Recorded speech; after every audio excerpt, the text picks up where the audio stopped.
Hello, fellow sapiens. Whether you're here to fall asleep or just let your mind unwind while driving, cooking, showering, or working quietly in the background, you're in the right place. This is Sleepless Homo, where we tell the story of humanity, slowly, calmly, fact by fact. So take a deep breath. Let the noise of the world fade just a little. You don't need to take notes. You don't need to agree. You just need to be here. And maybe ask the same quiet questions our ancestors once did. If you find these slow, documentary-style journeys helpful, if they help you learn something new or drift gently into thought, consider liking and subscribing. That small click helps more curious minds discover this soft science space, a space for long-form, evidence-based storytelling, built not on wild speculation, but on humble science. Science that doesn't pretend to have all the answers, but keeps asking the right questions. And if you feel like it, leave a comment to tell us how you use this kind of content. Are you listening before bed, while commuting, or even just scrolling late at night from the other side of the planet? Also, if you happen to drift off at some point, no worries. There are timestamps in the description below, so the next day you can pick up right where you left the story, because this one, start to finish, is worth hearing all the way through. And as always, stay curious, stay calm. Now, let's begin. Today's episode is a slow, deep journey into the greatest turning point in human history. A question that still echoes in every field, every city, every human stomach. Was farming our greatest invention or our most irreversible mistake? Let's go back, over 20,000 years, to the world before the first seed ever fell from a human hand. For tens of thousands of years, long before the first seed was planted or the first wall was raised, our ancestors moved through a world that was not theirs, but one they understood. A world that offered no guarantees, but plenty of options.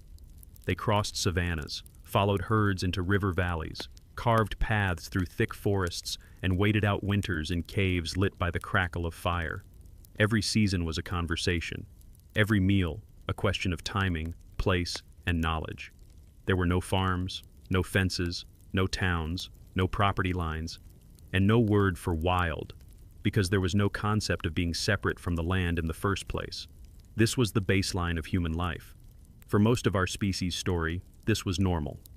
And so we ask humbly, why change everything when everything worked? By 50,000 years ago, our species, anatomically modern Homo sapiens, had already spread across most of Africa, into the Levant, and deep into Asia. Some had reached the cold steppes of Central Eurasia. Others had pushed into the tropics of Southeast Asia. A few may have even made the treacherous crossings toward the Sahul landmass, the ancient supercontinent that once connected Australia and New Guinea.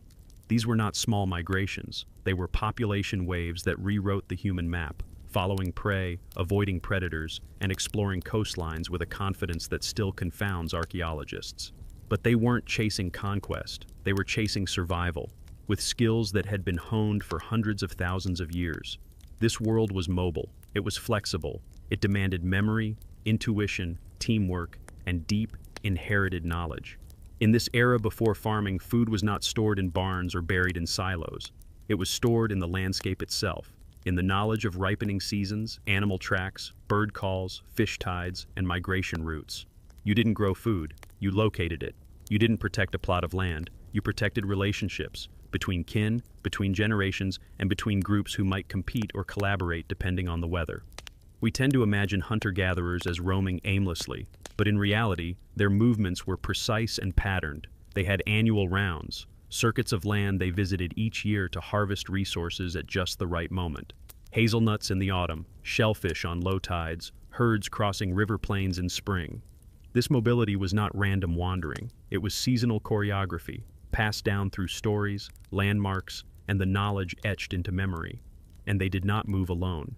These humans shared the planet with other kinds of humans, Neanderthals in Europe and Western Asia, Denisovans in the East, and perhaps others we have not yet named. But even within Homo sapiens, there was staggering diversity. Each group adapted to their ecosystem in different ways. Some used bone harpoons to fish African lakes. Others built shelters on the mammoth steppe using tusks and hides. Some groups specialized in reindeer hunting, while others foraged for roots and tubers in forest clearings.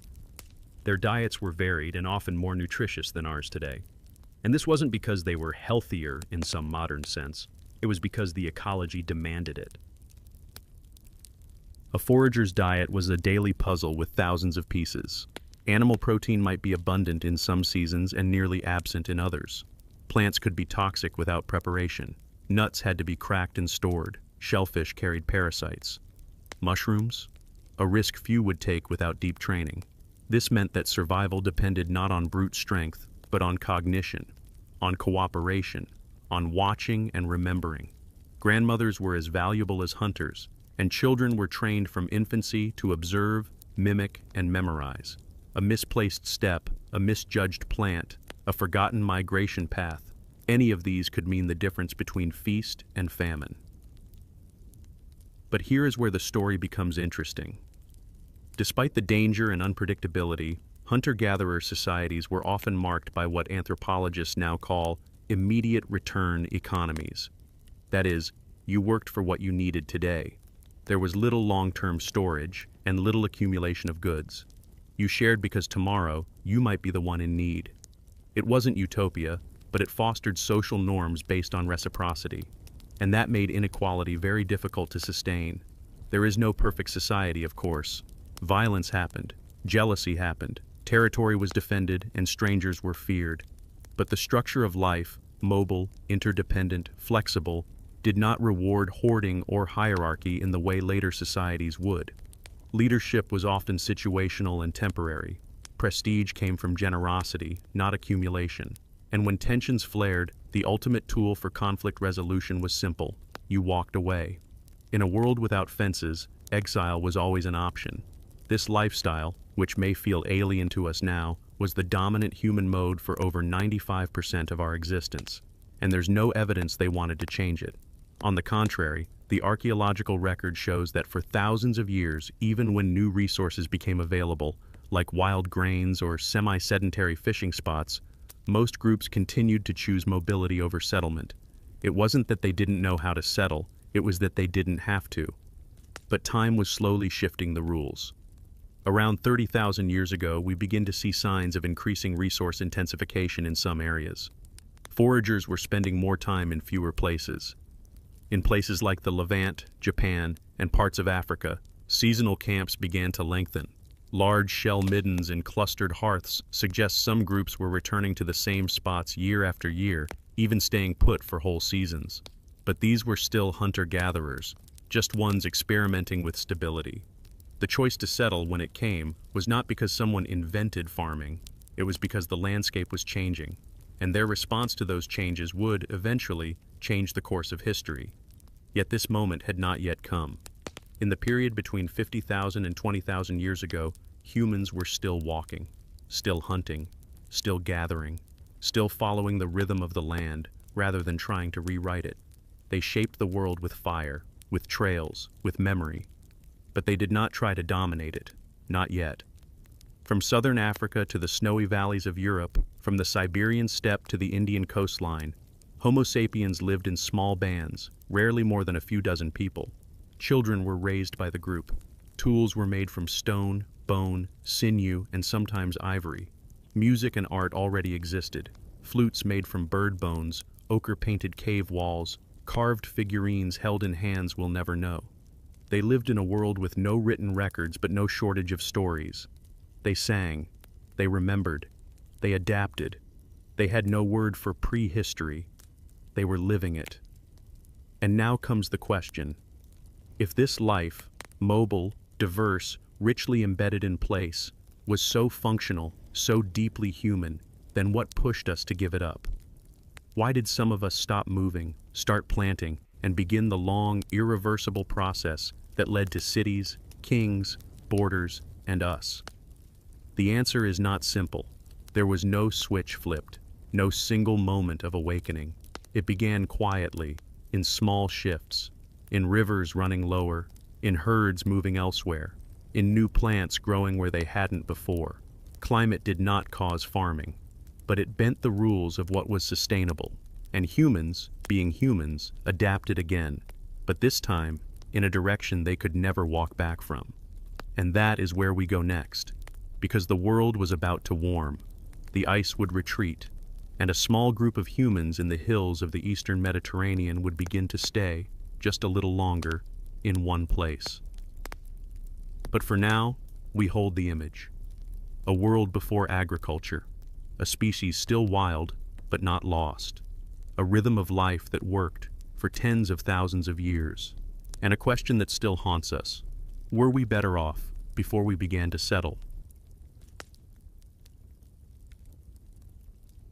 At the height of the last great ice age, much of the northern hemisphere was locked in a silence made of ice, wind, and waiting. Glaciers stretched across Europe and North America, dragging mountains with them and grinding entire valleys flat. Even far from the ice sheets, the cold shaped every breath of life. Forests thinned into tundra, rivers froze, animals moved south, and so did people. And for thousands of years, this frozen world held steady, a planet wrapped in caution tape. It was a long pause, a stilled heartbeat, but it would not last. Somewhere around 24,000 years ago, the Earth began to turn, not all at once, not loudly, but enough to shift the background rhythm of life. The sun's energy, wobbling on its long orbital cycle, slowly tipped the balance. The glaciers did not melt, not yet, but the winds changed. Dust patterns shifted, sea levels paused their drop, and ecosystems, always listening, began to whisper back. For the humans living through this cold maximum, none of it was obvious. There were no meteorologists, no carbon dioxide charts, no satellite imagery. There were only the signals that mattered, where the animals went, how the plants behaved, when the rains fell, how deep the snow settled. And the signals, in certain regions, began to change, not dramatically, but just enough to cause friction. Across the Levant, Anatolia, and the Iranian plateau, foragers who had long relied on diverse food webs, gazelles, wild cattle, migratory birds, edible seeds, began to feel those webs tighten. Not all at once, and not everywhere, but with just enough pressure that daily life became less predictable. Some animals became harder to track. Seasonal patterns blurred. Dry periods stretched longer than expected. It was not yet a crisis, but it was a question. How long could the old ways hold? What followed was not a straight line toward innovation, but a landscape of slow tension. Between 24,000 and 20,000 years ago, the last glacial maximum reached its coldest and driest phase. This was not just an ice problem, it was an ecological problem.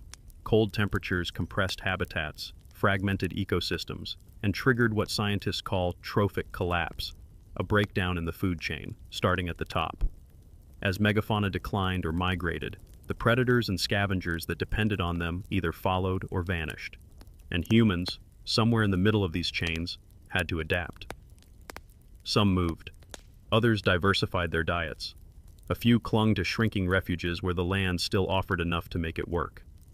In Europe, this meant hunkering down in river valleys and coastal plains that remained ice-free.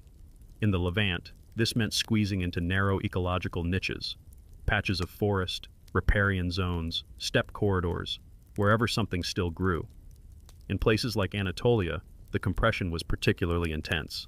The plateaus and mountains had long acted as corridors between biomes, but now they became bottlenecks. Groups that had once spread wide across landscapes were now pushed together into more confined zones. And with that came another kind of pressure, human-to-human competition.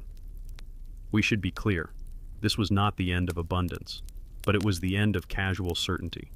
A world that had once allowed wide roaming and broad diets was now punctuated by thresholds. The threshold of how far you could walk in a day without seeing game. The threshold of how much water could be stored in bone-dry seasons. The threshold of how often you could return to a familiar site before others had claimed it first. For the first time in a long time, limits were becoming more visible than options. And still, the planet turned. After nearly 4,000 years of deep freeze, the glacial grip began to loosen, again, slowly. By around 19,000 years ago, retreating ice in parts of Europe exposed new corridors, while in the Near East, small changes in rainfall began to stir dormant ecosystems. Grasslands crept higher into the hills. Wild grains, long part of the forager's toolkit but never a staple, began to flourish in pockets where the rains lingered longer. This was not yet agriculture. It wasn't even proto-farming, but it was a new abundance, short-lived, localized, and tightly linked to climate. Here is where the story complicates. As the ice retreated and the ecosystems began to rebound, not everyone was ready to relax. In fact, the opposite often happened. The post-glacial world was marked not by smooth recovery, but by climate whiplash. The warming trend was jagged, interrupted by sudden reversals. One of the most dramatic came in the form of the oldest dryas, a cold snap between around 16,000 and 14,000 years ago. In Europe and the Near East, plant communities that had just begun to re-establish were abruptly cut back. Foragers who had adjusted to the early warmth now had to readapt to chillier conditions. This kind of instability has been called the push-pull of late glacial foraging. The land would offer new opportunities and then revoke them. Game would return to old routes and then vanish again. Rain would return to dried valleys, then stop. In this uncertainty, some forager groups began to develop more complex strategies for resource prediction and risk buffering. This did not mean planting, but it did mean noticing patterns, revisiting specific patches of land at more regular intervals, and perhaps even beginning to manage those landscapes in subtle ways, by burning, clearing, or selectively harvesting. The line between foraging and management is not bright, it is smeared with experimentation. And experimentation may have been the only consistent strategy. In places like the Levant and Zagros, for example, we see evidence of groups becoming more regionally specialized during this time. Some clustered around lakes or wetlands, exploiting fish and reeds. Others focused on hunting smaller game in upland zones. In some valleys, wild pulses and nuts became more common in archaeological layers, suggesting a shift toward gathering strategies that leaned on more plant-based calories. But again, this was not yet cultivation. It was a response to climate opportunity, or sometimes climate betrayal. If there is a thread running through these 10,000 years, it is not invention, but improvisation. No single behavior dominates the record. Some groups thrived with very little change. Others collapsed or vanished from the archaeological trail. Human success in this period was not based on innovation alone, but on the ability to shift, scatter, and regroup when conditions changed. And conditions changed often. What did this feel like from the inside? Of course, we don't know. No journals, no letters, no oral histories survived this long, but we can guess, carefully. A young person born into this world would have grown up hearing about how things used to be, how the herd once passed this way, how the rains used to fall at this time, how the marsh used to be deeper. And they would have noticed early that such stories were no longer reliable, that the land was changing in ways their elders couldn't predict, that the old timing was off. For some, this may have sparked a quiet urgency, to watch more closely, to return to the same grove more often, to mark the bloom of the acacia tree, to count the days between a migration and its echo, not because they were planting, but because they were paying attention. And attention, more than technology, was the seed of what came next. By around 14,000 years ago, the world had entered what scientists call the Bulling Alarud interstadial, a period of rapid warming that would, temporarily, create a climate more favorable to plants, animals, and humans. But with this warming came new questions. More plants, more animals, more rainfall, but also more humans and more competition. Landscapes that had once been avoided for their barrenness were now attractive again. River valleys refilled, grasslands rebounded, forests crept north, and with them came opportunity, pressure, and, eventually, the first steps toward a way of life that had never existed before. We are not there yet. No farming, no permanent houses, no herds. But we are close, because something else is changing, quietly and invisibly. The relationship between people and place is beginning to shift, and with it, so is the story of how humans belong to the land. But that shift would take a name, a specific culture, in a specific corner of the ancient Near East, and that is where our next story begins. For now, we linger in this moment, at the threshold of transformation. The land is not what it was. The old rules are still in place, but they tremble. And somewhere in the minds of a few clever foragers, a dangerous thought is forming. What if the land will not provide again, unless we make it? And so we ask again, when the land stopped providing, what did we invent instead? Let's follow that question. It is easy to imagine our ancestors as eternal hunters, lean and mobile, following the hooves of wild gazelles across dusty plains. It is harder, and perhaps more important, to remember that long before anyone ever tilled a field or fenced a herd, there were gatherers who were not just foraging passively, but transforming landscapes with knowledge, hands, and stone. The story of food does not begin with agriculture, it begins with flour. Somewhere near the shores of a freshwater lake in what is now northern Israel, around 23,000 years ago, a small group of humans built shelters. The wood came from trees that no longer grow there. The hearths were carefully placed, their edges lined with flat stones. Nearby, in the shallows of the lake, reeds bent in the wind, and fish darted through the clear water. Today, this site is known as Ohalo 2, and it gives us one of the oldest, clearest glimpses into the quiet revolution that was already underway before anyone called it farming. Among the remains were tens of thousands of charred plant remains, including over 100 species of edible seeds, fruits, and nuts. This alone was unexpected. Most archaeological sites preserve only a few clues to what people ate, often focused on animal bones or a handful of charred grains. But at Ohalo 2, thanks to waterlogging and fire, the spectrum of human diet opened like a botanical catalog. Cereal seeds were present, but they were just one part of a broader strategy, one that included wild barley, wild wheat, acorns, legumes, and a wide array of small-seeded grasses. To work with these foods required tools, and here too, Ohalo 2 delivers. Flat grinding stones, still embedded with starch residues, suggest that flour was already on the menu, not occasionally, regularly. These were not backup foods scraped together in hard times. They were routine, perhaps even central, and that changes everything. Because to eat seeds is not the same as gathering them. Small, wild grains take effort. They must be collected, cleaned, ground, and often cooked to become digestible. You do not stumble upon a field of barley and eat it raw. You labor for it. And to do so at scale, as Ohalo 2 suggests, requires not just time but a specific kind of knowledge. When each plant ripens, how to strip it without killing the stalk, which species grow together, which ones vanish if you overharvest, and which come back stronger. This kind of knowledge accumulates.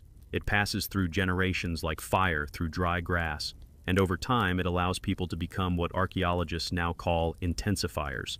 Not farmers, not yet, but humans who pushed harder on their environment, extracted more from less, and learned to work the edges of stability without tipping into collapse. The term super-gatherer may sound modern, even comic, but it fits. These were people who could recognize the season by the color of a seed's husk, who stored baskets of parched grain under riverbank ledges, who understood that fish and nuts and acorns each had their moon. In the Levant and across the Zagros foothills, dozens of epipaleolithic sites from this era now tell similar stories.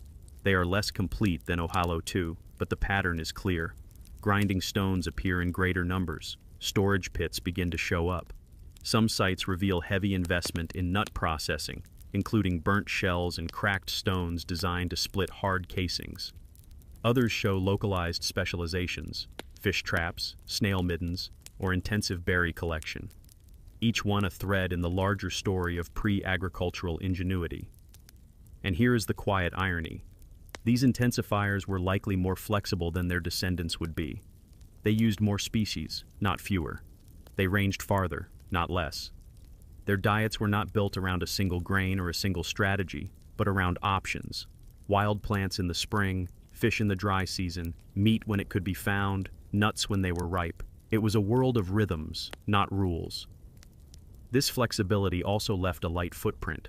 Most of these groups did not build permanent dwellings.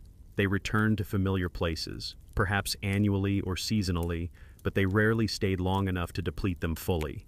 Their tools were portable, their shelters temporary. Their environmental impact, while noticeable in subtle signs like fire-scarred hillsides or trampled reed beds, was minimal compared to what would come later. Still, something was shifting. The use of grinding stones alone speaks volumes. These are not tools you carry casually across great distances. They are heavy, cumbersome, and often reused over years. To maintain them implies either returning to the same place or living nearby for longer stretches. In some sites, their presence may hint at the earliest inklings of semi-permanent camps, not villages, but stops along a circuit where certain resources could be reliably processed. and processing, more than harvesting, was the true labor. Grinding is slow. It takes time, coordination, and sometimes multiple people. The result, flour, is a marvel.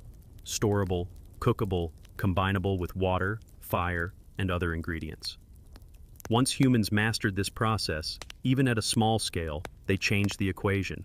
They could carry calories in compact form. They could stretch lean seasons. They could plan. With planning comes imagination. It is difficult to know whether the people at Ohalo II or their cousins in the Zagros imagined controlling the plants they harvested.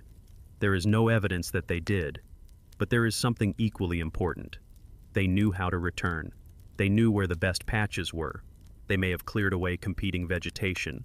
They may have broadcast leftover seeds. They may have burned sections of brush to encourage regrowth. None of this is cultivation, but it is the management of possibilities. It is also, in its own way, beautiful. A form of relationship that was neither domination nor dependence. These gatherers did not reshape the land to serve them. They listened, learned, adjusted, and occasionally nudged. They were, in a sense, ecosystem collaborators, not owners, not yet. And perhaps this is the question that sits at the heart of this era. Why didn't they go further? If they had the tools, the knowledge, and the seasonal return patterns, why did they not leap into full-scale farming? The answer is likely that they did not need to.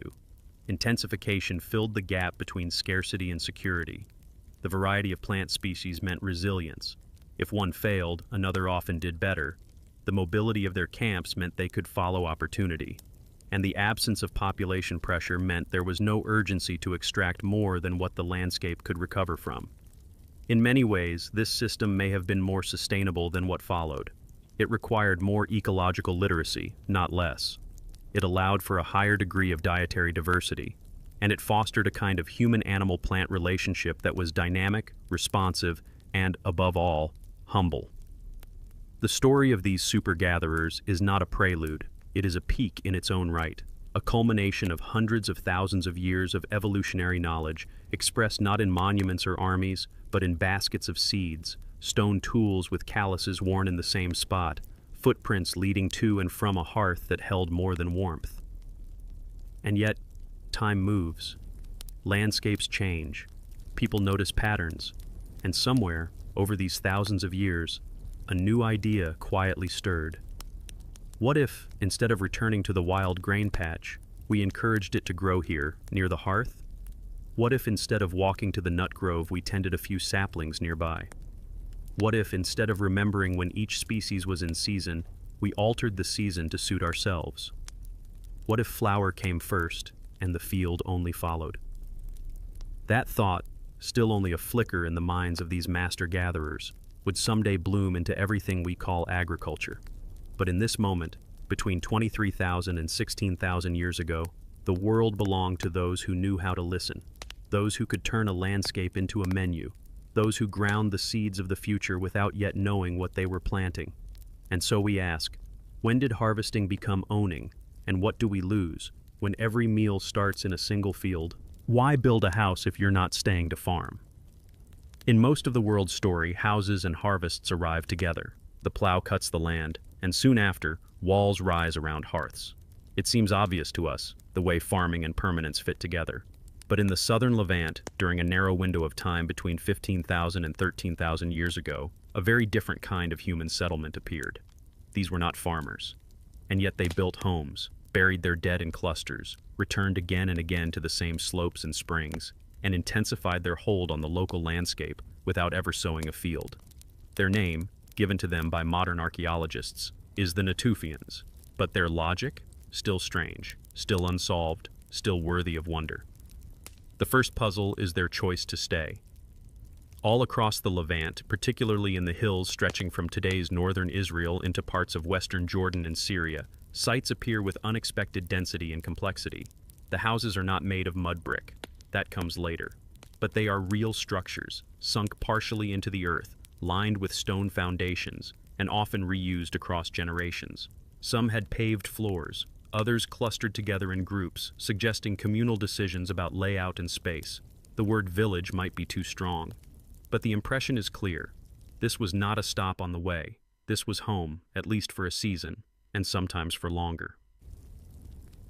At a site called Ain Malaha, near the Hula Valley, stone huts curve into the soil like shells. Their walls, made from uncut fieldstones, range from 3 to 8 meters across. Inside, the hearth sits central, blackened with the remains of hundreds of fires. Scattered around are bone tools, flint blades, groundstone mortars, and sometimes personal ornaments, pendants carved from bone or tooth, pierced shells, beads of stone that must have been brought from kilometers away. The debris of daily life. But life here was not merely utilitarian. It was remembered. The cemeteries tell us so. At several Natufian sites, burials occur in consistent places. People were interred beneath house floors or in shallow pits nearby, sometimes singly, sometimes in pairs, sometimes in tight clusters that suggest family or lineage. There are signs of careful treatment, bodies placed in flexed positions, stones arranged above or around the graves, and in a few cases, red ochre staining the bones. Grave goods are rare, but not absent. A pendant here, a dog buried beside a human there, enough to suggest that even before writing, even before the gods of wheat and rain, people were beginning to hold memory in place. But what does it mean to settle down without cultivation? The Natufians remain one of the most fascinating contradictions in human prehistory. They were sedentary, or at least semi-sedentary, but they were not yet farmers. And yet, they acted like people who expected to return. They built homes. They cached tools. They buried their ancestors in the earth and likely told stories about who rested where. Their foraging strategies intensified, especially around nuts, wild cereals, and small game. But the key is that nothing in their toolkit shows they were manipulating the genetics of plants. Not yet. Not in this window. Instead, they focused on management, abundance, and probably prediction. In the oak woodlands and grasslands of the southern Levant, wild barley, wild wheat, and a host of legumes and nuts could be harvested seasonally in sufficient quantities to support longer stays. The presence of large mortars and grinding stones, many fixed in place, tells us that processing took place on-site. These weren't tools for the road, they were tools for the home, and home was something new. The diet wasn't just vegetal. Animal bones recovered from sites like El Wad Terrace show a marked shift in hunting strategy compared to earlier periods. Large game like gazelle and deer are still present, but there's a rise in smaller animals, hares, birds, even turtles. These are not prestige kills. They are calorie-dense, plentiful, and localized. They suggest a shift from high-mobility tracking to landscape-wide harvesting. In short, if it moved and could be eaten, it was on the menu. One theory is that population pressures drove this intensification, but that's difficult to prove. What is clearer is that something in the social structure changed. Longer stays created new problems and new opportunities. Waste had to be managed. Resources had to be monitored more carefully. Disputes over land, water, or memory may have begun to rise. And rituals, whatever form they took, likely gained power in reinforcing group cohesion. The dog appears around this time as well. Not yet in every village, not yet in every grave. But the famous burial at Ain Malaha, where a person was laid to rest with their hand resting on a puppy's flank, tells us that a new relationship was forming, one between two species who began choosing each other in ways neither fully understood. Domestication is too strong a word for this period, but the partnership, the invitation to stay close, was already underway. Still, the Natufian world was not one of continuous abundance. Climate oscillations, especially the rapid onset of the Younger Dryas after around 13,000 years ago, would bring sudden cold snaps and unpredictable rainfall. For groups that had learned to rely on the richness of specific patches, these shifts may have been destabilizing. The archaeological record shows some sites being abandoned, others reduced in scale. Some scholars suggest this period marked the end of the Natufian way of life as it had existed. Others argue that adaptation, not collapse, followed. What's clear is that the experiment of semi-sedentary foraging had pushed the boundaries of what was possible without cultivation. But that returns us to the central question: why build a house if you're not staying to farm? Perhaps because staying means something different when your relationship with the land is based on familiarity, not control. Perhaps these people did not see themselves as innovators, but as stewards. returning each year to the same nut grove, the same barley patch, the same spring where turtles sunned themselves and birds nested in the reeds. In that rhythm, the hearth becomes an anchor, not a monument to dominance, but a promise to return. The Natufians, in this light, were neither primitive nor proto-farmers. They were something else, a culture balanced delicately between mobility and memory, between harvesting and home. Their legacy is not in what they planted, but in what they dared to settle without planting. They remind us that sedentism does not require agriculture, it requires confidence, in the land, in each other, in the cycle of seasons returning once more. And that might be the most radical part of their story, because in a world still shaped by cold winds and shifting rains, they chose to stay. They chose to bury their dead near their hearths. They chose, for reasons still not fully understood, to believe in place before they believed in plowing. So we are left wondering, was staying the first revolution, not farming? And what does it mean even now to belong to a land that hasn't been made to obey you? Did we domesticate wheat, or did wheat domesticate us? To answer that, we need to step back from modern agriculture with its machines, chemicals, and tidy rows, and sit instead with a human, crouched in a field 11,000 years ago. In the cool hours just after dawn, they move slowly through a patch of wild einkorn. This grass doesn't know it is destined to change the world. Its stalks sway, brittle and lean, topped with tight bundles of seeds that shatter with the touch of a hand. That shattering is the plant's genius. It scatters its children on the wind, a perfect adaptation for survival in the wild. But it's also inconvenient for a human who wants to carry those seeds home. So this human does what is easiest. They pluck the stalks that don't fall apart. They gather what stays whole. And unknowingly, they begin to rewrite the genome of wheat. For generations, maybe even thousands of years, people in the Levant and the northern reaches of Mesopotamia harvested wild cereals, not in straight lines, not under plows, but in patches of abundance that could be visited again and again. They used flint sickles, grinding stones, baskets woven from reed or grass. Their hands knew the season, the rhythm of ripening, the scatter of seeds. And over time, through this repetition, the landscape began to shift. The core cereals in this quiet transformation were three: einkorn wheat, emmer wheat, and barley, all wild, all local to the hills and valleys of the Fertile Crescent. They were not farmed, not yet, but they were harvested with such frequency and consistency that certain traits began to dominate. Slightly larger seeds, stalks that held together longer, grains that ripened at the same time rather than scattered unpredictably. These were not deliberate improvements. They were side effects of human preference, unspoken selection pressures applied gently over time. Take the trait known as non-shattering. In wild grasses, the seed head fractures easily, helping the plant spread. But for people trying to gather it, this was frustrating. The stalks that held their seed until the moment of collection were favored, consciously or not. By gathering those over and over, generation after generation, people slowly skewed the wild gene pool toward plants that did not behave like wild plants at all. These new grasses began to rely on humans to propagate them. They dropped their defenses. They gave up their independence. And in doing so, they changed us. Because once a human group began to rely on these less wild plants, their freedom shifted too. You couldn't just walk away from a patch of proto-domesticated barley and expect it to thrive. You had to return at the right time. You had to ensure no other group stripped it bare. You had to monitor, protect, and eventually intervene. Domestication is a two-way leash. The seed changes shape, but so does the society around it. We have the archaeological traces of this slow entanglement. At sites like Tel Abu Huraira in the Euphrates Valley and in layers of the northern Jordan Valley, seed remains tell a quiet story of change. Grains from 13,000 years ago show a majority of wild traits: small seeds, brittle rachis, uneven ripening. But by 10,500 years ago, that begins to change.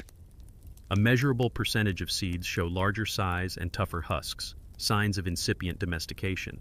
And yet, even now, no one is digging rows or irrigating fields. These are still foragers. But they are foragers living with plants that no longer act like wild grasses. The pace of this change is slower than many once assumed. Earlier theories imagined a rapid agricultural revolution, perhaps a few centuries of dramatic innovation. But the evidence paints a different picture. The transition from full wild type to majority domesticated traits in cereals took at least 2,000 to 3,000 years. Some recent genetic models suggest it could have taken longer. This is not the story of a sudden breakthrough. It's the story of an accidental agreement between plant and primate. You help me stay intact, I'll help you spread. Einkorn, the earliest wheat to begin this transformation, grew best in the rocky hills of southeastern Turkey and northern Syria. Emmer, more robust, favored slightly wetter soils and would eventually become the foundation of early Egyptian and Mesopotamian agriculture. Barley, hardier than both, tolerated a broader range of climates and would spread widely across Eurasia. But in this early period, they were still local foods, used by communities who lived seasonally, moved strategically, and understood their environments with exquisite detail. One of the more haunting aspects of this story is that no one involved would have thought of themselves as farmers. These were not people making a conscious shift to a new lifestyle. They were simply doing what worked, gathering what they needed, returning to the best spots, favoring the easiest harvests. The idea that this was the beginning of a new epoch would have been laughable, and yet, in hindsight, this was the hinge. Because once seeds begin to rely on humans, and humans begin to rely on those specific seeds, the door opens to deeper changes: division of labor, ownership of land, predictability of yield, the rise of surplus. But in this window, between 13,000 and 10,500 years ago, all of that was still latent. The seed was changing, and so were we. But neither party fully knew what it was signing up for. It's tempting to ask if there was a moment, a clear boundary, when wheat became domestic. But nature rarely gives us clear lines. Even today, many modern crops retain wild-type traits, and some wild varieties show mutations we associate with domestication. The truth is fuzzier. It's about statistical drift, not bright revolutions. We don't know who gathered the first mutant barley. We don't know if they noticed it, or celebrated it, or shrugged and moved on. What we do know is that these small acts, repeated and quiet, nudged entire ecosystems in a new direction. There's a strange humility in this. The agricultural transformation, as world-altering as it would become, did not begin with a blueprint.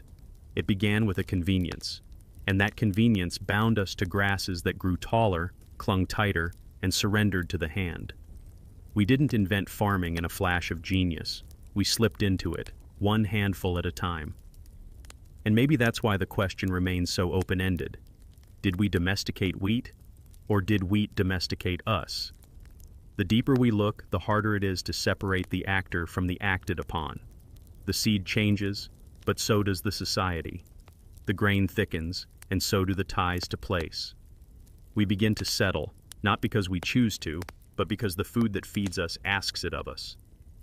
There is no moral here, just a quiet truth. Sometimes the things we think we control are the ones shaping us the most.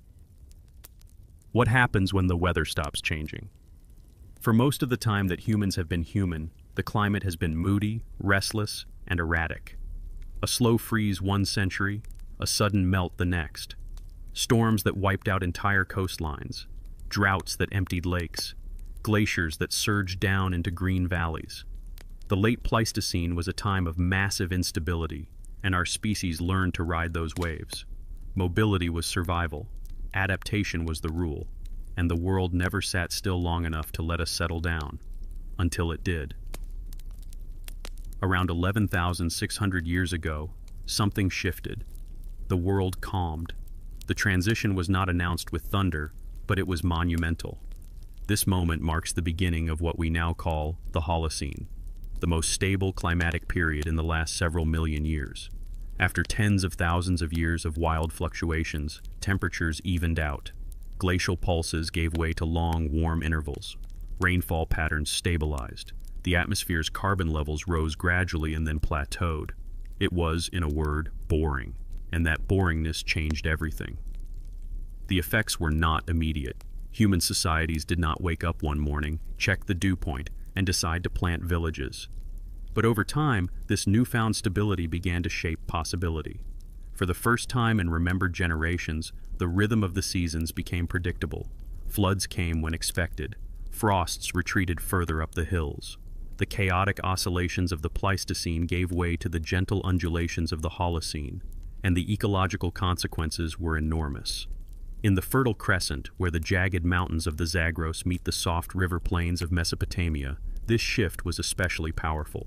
Here, the native flora included grasses like einkorn and emmer wheat, barley, and lentils. These species had been gathered for thousands of years already, but they thrived under the new conditions. Rainfall increased in key zones and fell more regularly. The growing season lengthened. Soils enriched by millennia of glacial loess and seasonal flooding became more responsive.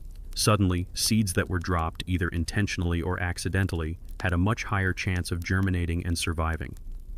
In this sense, the Holocene did not merely allow cultivation, it rewarded it.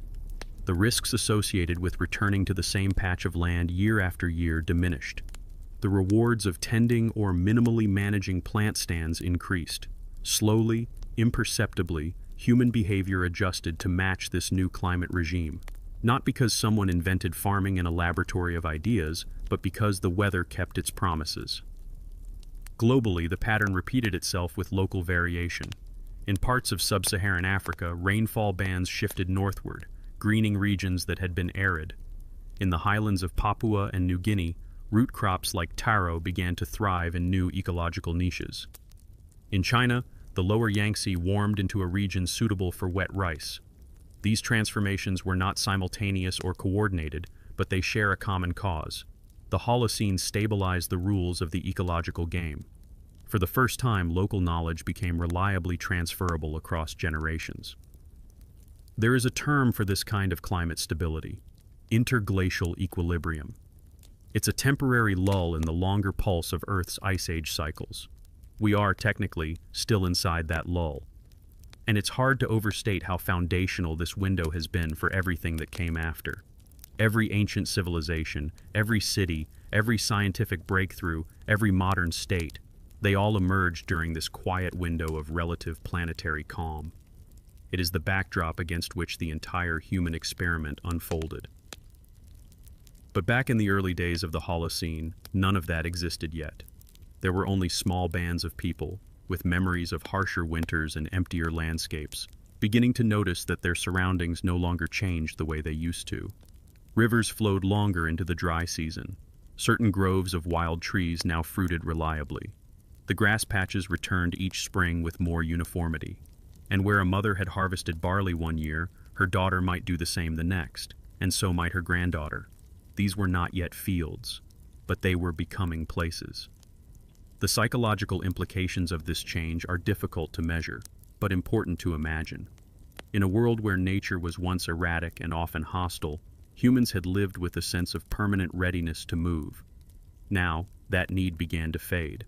And with it, so too did certain social patterns. A predictable climate fosters predictable returns. Predictable returns favor long-term investments. And long-term investments mean staying put, at least some of the time. This was not uniform, and certainly not utopian. Many groups remained mobile, seasonal, or hybrid in their lifeways. The idea that climate stability forced humans into farming is far too simplistic, but it did lay the groundwork for what came next. Without this planetary calm, the feedback loop between cultivation, surplus, and population could not have locked into place. From the standpoint of geology, the Holocene is young, barely a blink. But for human societies, it is the cradle of everything familiar. Art, architecture, metallurgy, writing, law, and capitalism all arose under Holocene skies.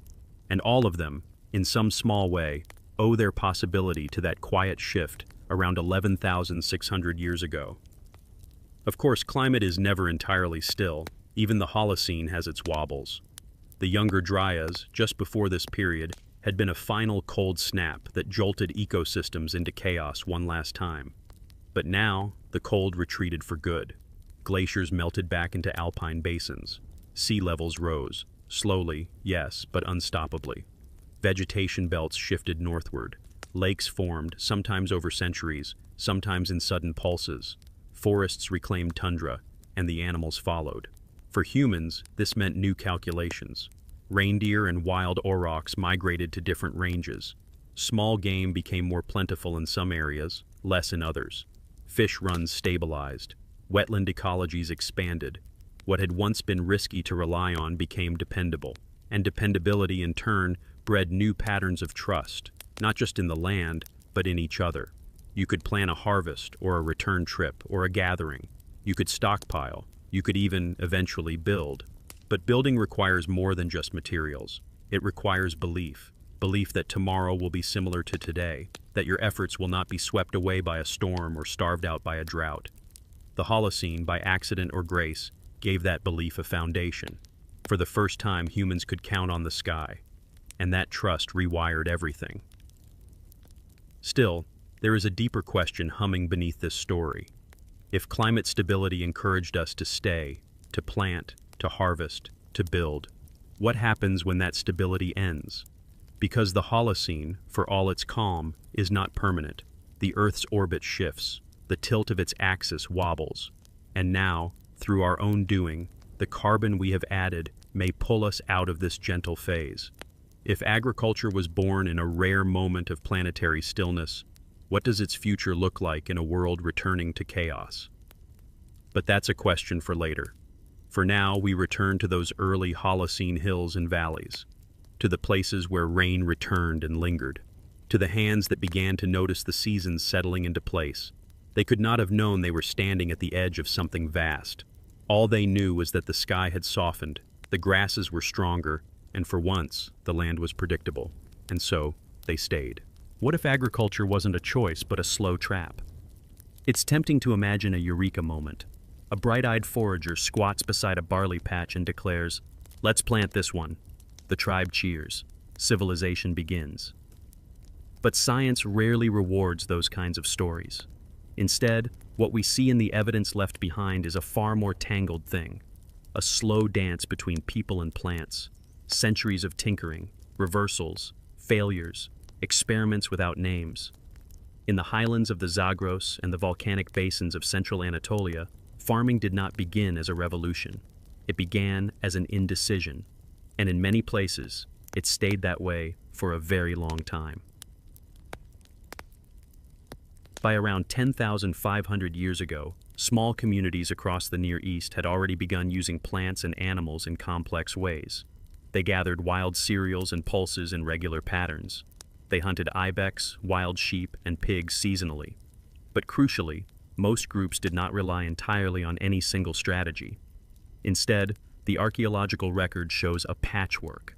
There were places with signs of early cultivation, burned grains, morphologically altered seeds, nestled right next to camps that still relied on seasonal foraging and broad-spectrum hunting. This was not a clean break. It was a muddy threshold, a blurry world in which people were experimenting with what staying put might offer, while still hedging their bets with the wild. In the Zagros Mountains of western Iran, this pattern becomes especially vivid. At sites like Ganj Dareh and Asyab, layers of habitation reveal long-term contact with wild goats and cultivated barley, but not in a way that suggests a total shift. Instead, the remains show mixed diets, diverse food waste, and continuing reliance on foraged roots and hunted deer. Tools adapted to both grinding grain and processing meat lie side by side. Bones from infant goats suggest early culling, a sign of herd management, but not yet true domestication. It looks like a people halfway down a path, not quite ready to commit. And maybe, if they could have seen the future, they wouldn't have. The same is true in central Anatolia, where communities in the Konya Plain built settlements like Çayönü and Bonkuklu. Here, the houses appear semi-permanent, with mud brick floors and internal hearths. But there are no grand fields, no monocultures, and no signs of animal stabling. Instead, plant remains show an eclectic diet of wild barley, legumes, and fruits, alongside wild game, freshwater fish, and seasonal birds. The toolkit, too, is ambivalent. Sickles and grinding stones, yes, but also projectile points, scrapers, and composite tools more at home in a hunting economy. If these people were farmers, they were part-time, hesitant ones. And they had reason to be. Early cultivation was not particularly efficient. Without domesticated traits like non-shattering ears or uniform ripening, wild cereals were difficult to harvest and store. Replanting meant sacrificing valuable grain. The labor required was massive. Soil had to be cleared, weeds removed, and yields defended against animals. And the payoff was delayed. A good hunt fed you that day. A planted field made you wait months.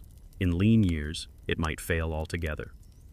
What emerges from this period is not a story of sudden innovation, but one of cautious adaptation. The people of these highlands and valleys were testing the edge of an idea. They were not farmers. They were ecological tinkerers, reshaping small parts of their landscape, sometimes intentionally, often incidentally, and never with a clear plan. Agriculture, if we can even call it that yet, was not a destination. It was a condition that crept in when no one was watching. One of the most telling signs of this in-between state is the persistence of mobility. Even in communities with semi-permanent dwellings and food processing equipment, we see indications that people still moved. Some groups likely cycled between seasonal camps. Others practiced vertical transhumance, moving up and down elevations to follow food availability. Certain buildings were reused over generations, but not necessarily year-round. Storage pits were shallow and temporary. Faunal remains suggest seasonal slaughter rather than continuous herding. In short, the commitment to place was partial.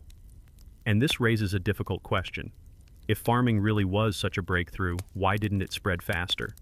The answer again lies in the ambiguity of the archaeological record. There was no one path. In many regions, the earliest farming experiments stalled out or reverted. Climatic shifts, disease, or soil exhaustion may have played a role, but so did human judgment. It is very likely that many early communities tried something like agriculture and then walked away from it. This is not a failure, it is intelligence. Evolution favors adaptability, not progress. And these were adaptive people. They watched the rhythms of their land, they noticed what worked and what didn't, and they adjusted. In some places, planting wild barley year after year may have seemed worth the trouble. In others, the returns were too low. A rich oak forest or a steady gazelle migration might offer a more reliable living. Farming did not spread because it was brilliant. It spread because it was persistent, and because eventually it became hard to escape. As populations grew, slowly at first, the need for predictable food intensified. Groups who had once moved freely found their ranges overlapping. Game grew scarce. Travel became risky.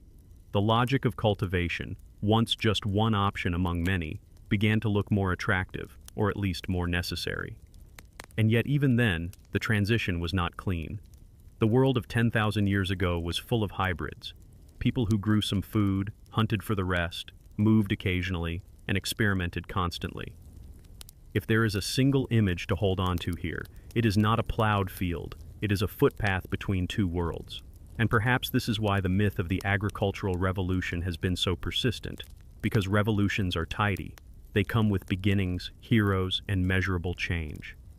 But farming did not arrive in a chariot. It emerged out of confusion, frustration, climate shifts, and accidents. It wasn't invented, it accreted. The bones of this story are subtle. Changes in seed coat thickness, increases in juvenile animal remains, shifts in tool use ratios, microscopic wear patterns on flint, carbon isotope ratios in soil. This is not a drama told in bold lines.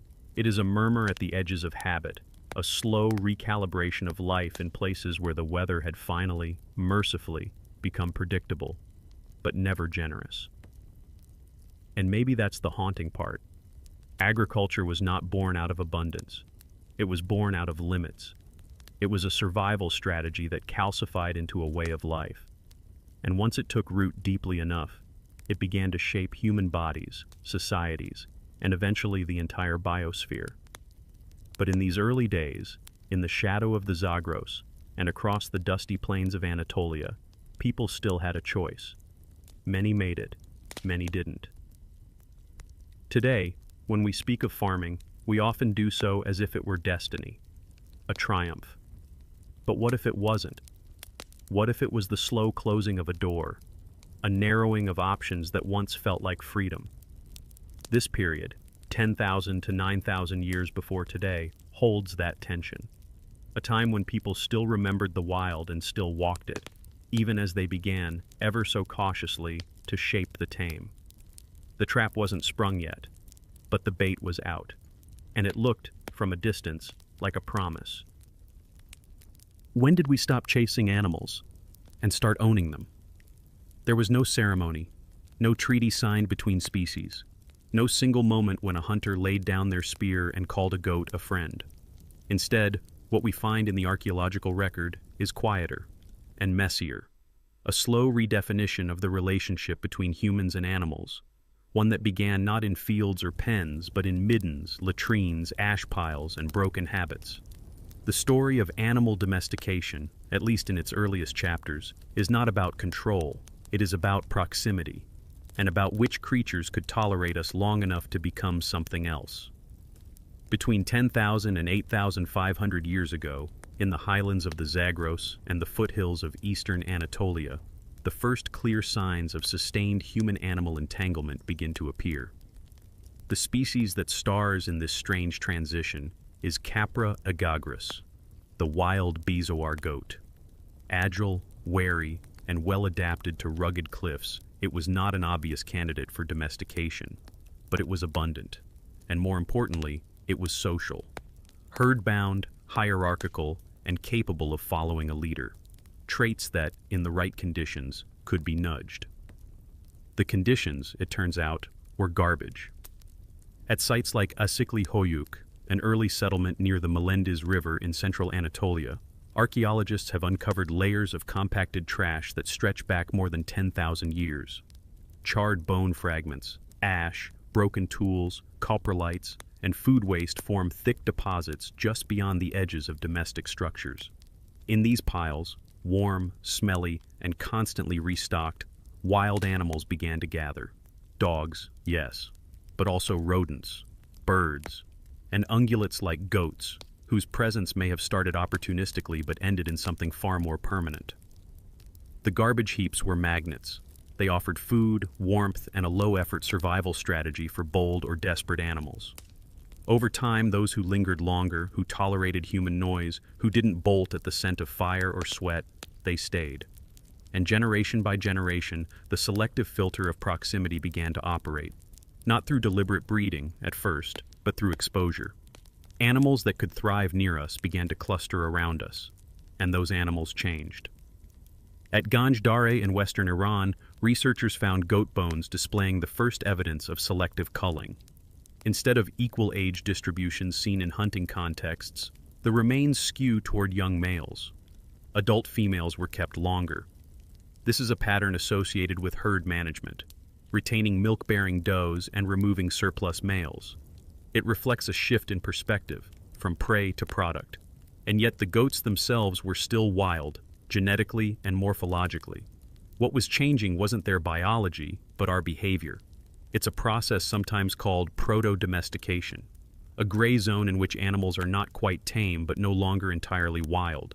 They may roam during the day, feed independently, even breed without human intervention, but they return, follow, linger. The relationship is reciprocal, but uneven. The goats benefit from access to safety and food scraps. The humans benefit from predictability.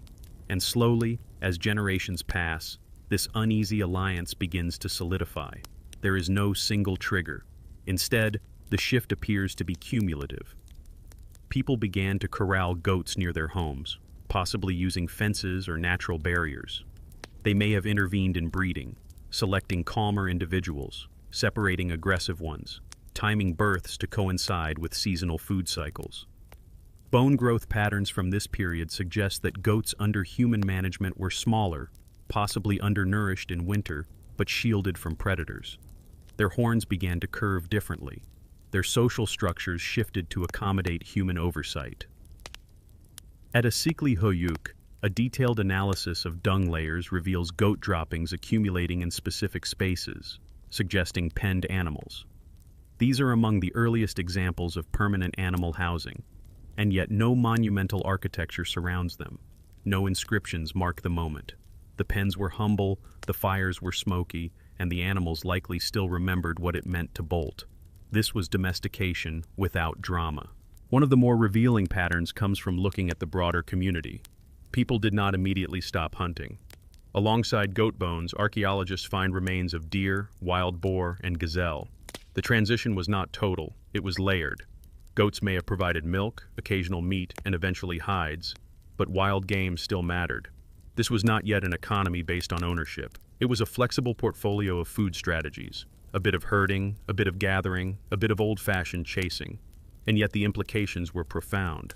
Herding changes time. It makes people accountable to animals on a daily schedule. It encourages sedentism, even in minimal forms. It creates routine. Feed the goats, watch the goats, count the goats, kill the right ones. It also introduces new vulnerabilities: disease, overgrazing, the temptation to fence and privatize land.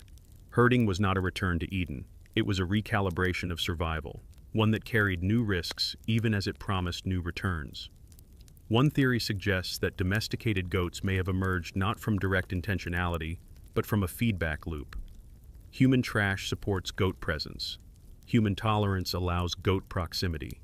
Goat presence necessitates more food and protection. This demands routines.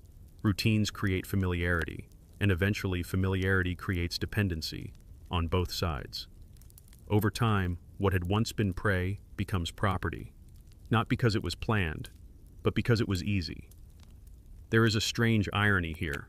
The early goat herders of the Zagros in Anatolia likely did not think of themselves as doing anything revolutionary. They were responding to pressures, climatic shifts, declining game populations, increased competition for resources. Goats were a convenience, a backup, an option among many. But once that option became reliable, once it could be scaled, it began to reshape human lifeways, not abruptly, but steadily. This reshaping is visible not just in the bones of animals, but in the bones of people. Skeletal remains from this period show changes in mobility patterns, work-related stress, and possibly even diet. Herding demands walking, but not over vast distances. It compresses movement. It creates repetitive tasks: carrying fodder, milking, building enclosures, watching for predators. These new rhythms leave traces in joint wear, in footpath erosion, in how communities clustered their homes. And then there are the secondary effects. Animals bring parasites. Manure alters soil chemistry. Close contact creates zoonotic bridges, diseases that leap from hoof to hand. Domestication is not just a biological shift. It is an epidemiological one. Living with goats means living with their microbes, their waste, their cycles. It is an intimacy that leaves few parts of the human world untouched. But even here, it's important to be humble. The data is still sparse. Many of the details remain debated. Did domesticated goats first emerge in the Zagros or further west? Was there a single center of origin or multiple? How much genetic distance existed between early herded goats and wild populations? Were early people aware of what they were doing, or simply responding to short-term pressures with short-term strategies? These are questions science continues to explore, and there are no neat answers yet. What is becoming clearer, though, is that the domestication of animals was not a sudden shift, but a creeping transformation. One built on trash, tolerance, and trial. In those early mornings when someone rose to find their herd already waiting by the fire pit, something irreversible had begun. Not because they planned to change the world, but because the goats did not run. And that may be the real hinge point of this story. Domestication was not a conquest. It was an accommodation. A quiet agreement signed in hoofprints and smoke. And like many agreements, it came with clauses that no one fully read. We got milk, meat, and manure. The goats got safety, food, and a shadow version of freedom. And we both got something else. A new dependence. One that would follow us from the hills of Anatolia into every pasture, city, and empire to come. So the next time you see a goat in a field, standing still while the wind combs through its horns, remember, this animal was once wild, and it is still wild enough to leave if it wanted. But it doesn't. Not because it can't, but because 10,000 years ago it decided, just as we did, that there was something easier in staying close to the fire. And that decision, quiet as it was, changed everything. What changed when we stopped moving? For most of human existence, our ancestors lived in motion. They moved with the seasons, followed herds, tracked ripening berries and tubers through the landscape like a pulse. Their knowledge of the land was not theoretical. It was walked into their feet, burned into their calves, and passed between generations not through maps or records, but through steps. To move was to survive, and to survive was to belong to a living, shifting geography. But beginning roughly 10,500 years ago, something began to slow down. Across the Fertile Crescent and the hills of Upper Mesopotamia, communities started staying put, first for a season, then for a lifetime. The traces of this change lie buried in mud brick foundations and food waste. At sites like Jerf El Amar and Muribet, the signs are subtle but unmistakable. Thick middens full of animal bones and plant remains, grinding stones worn down to stumps, layers of ash and occupation debris building up over centuries, not scattered across wide-ranging campsites. These people were no longer foragers who moved. They were foragers who stayed. And then, bit by bit, they became something else entirely. Sedentism, the shift from a mobile to a settled lifestyle, was not a switch, it was a spectrum. But it brought with it profound changes, both physical and social.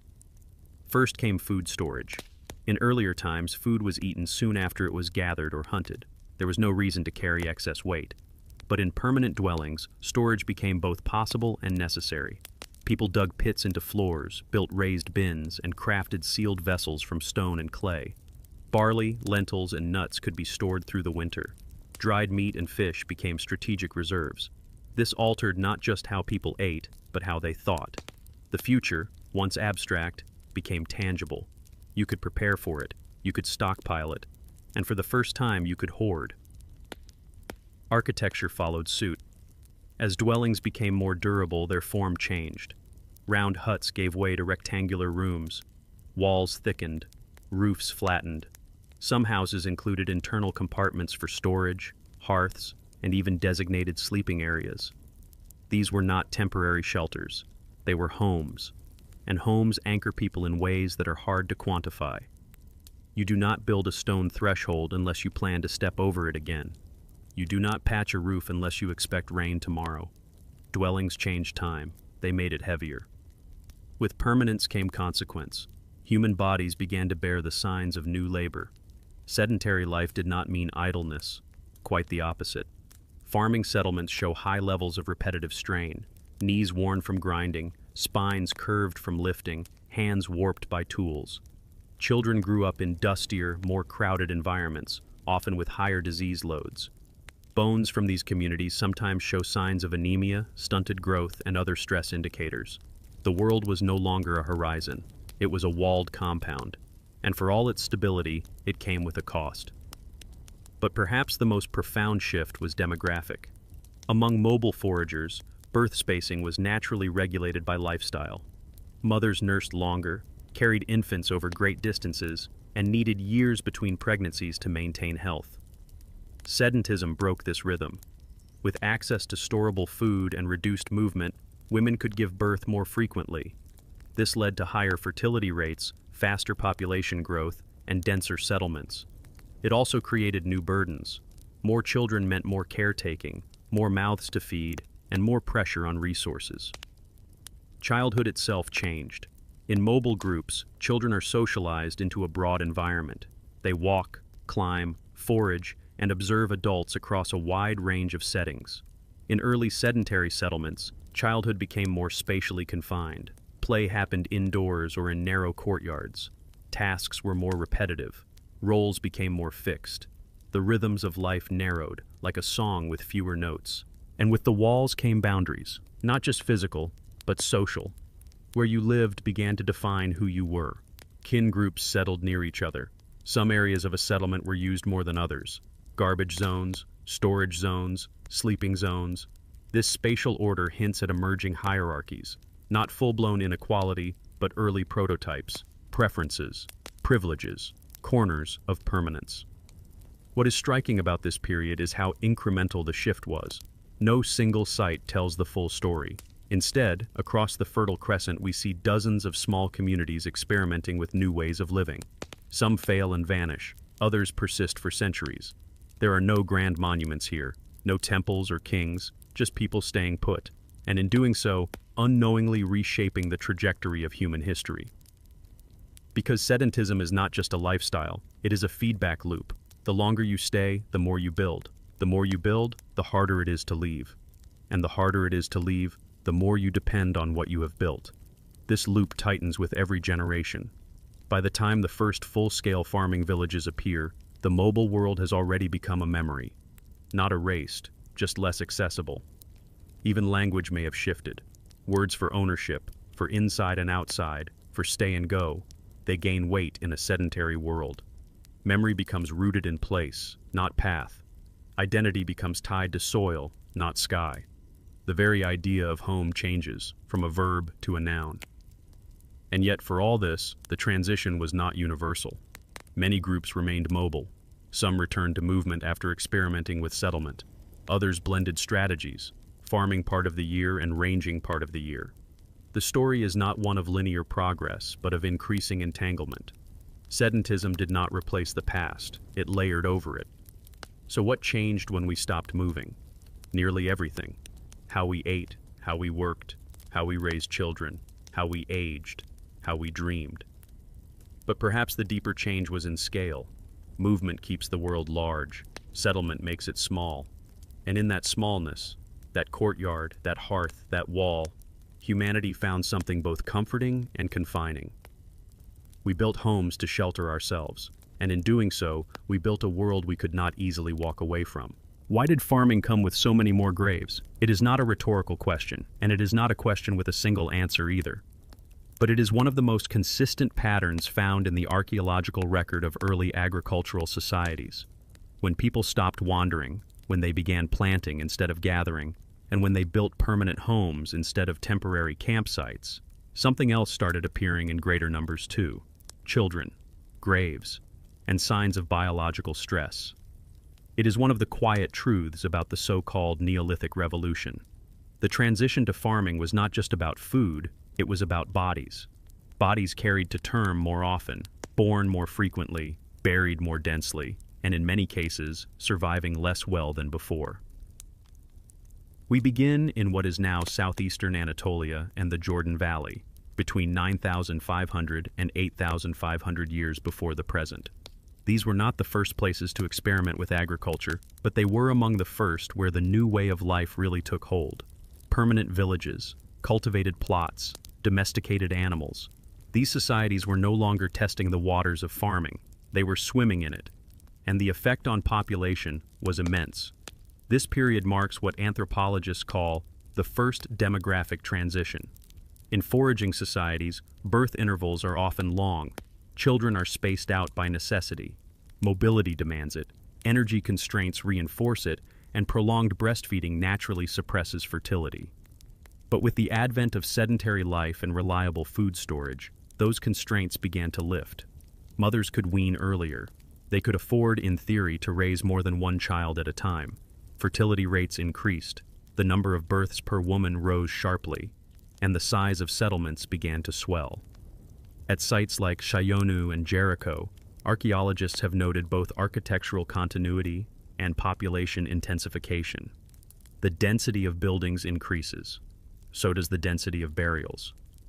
And in these graves we begin to see a new profile of mortality.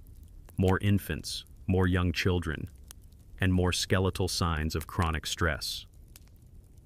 Cemeteries from this period paint a different picture than those of earlier mobile groups. In Paleolithic and Epipaleolithic hunter-gatherer contexts, burials are relatively rare, often isolated, and distributed thinly across landscapes. But in the early Neolithic, we see clusters of graves, sometimes beneath house floors, sometimes in designated communal areas, sometimes even stacked in layers. The dead were not just buried, they were integrated into the architecture of the living. And among those buried, a striking proportion were children. In some Neolithic sites, over 40% of the burials are of individuals under the age of 5. That is not because people loved their children more or memorialized them more deliberately. It is because child mortality increased. Why? There are multiple culprits. One is nutrition. Although agriculture increased the total caloric yield of a landscape, it narrowed the diversity of foods. Diets became more monotonous. Reliance on cereals introduced deficiencies, especially in iron and other micronutrients. We see the skeletal echoes of this in the form of parodic hyperostosis, cribra orbitalia, and linear enamel hypoplasia. These are not just technical phrases. They are the fossilized scars of anemia, nutritional stress, and arrested growth, and they show up frequently in children. Another culprit is disease. Sedentism creates density. Density creates transmission. As people clustered together in larger numbers, and as animals began living closer to human dwellings, the microbial environment changed. Pathogens that would have burned out in small, dispersed foraging groups could now sustain themselves in bigger populations.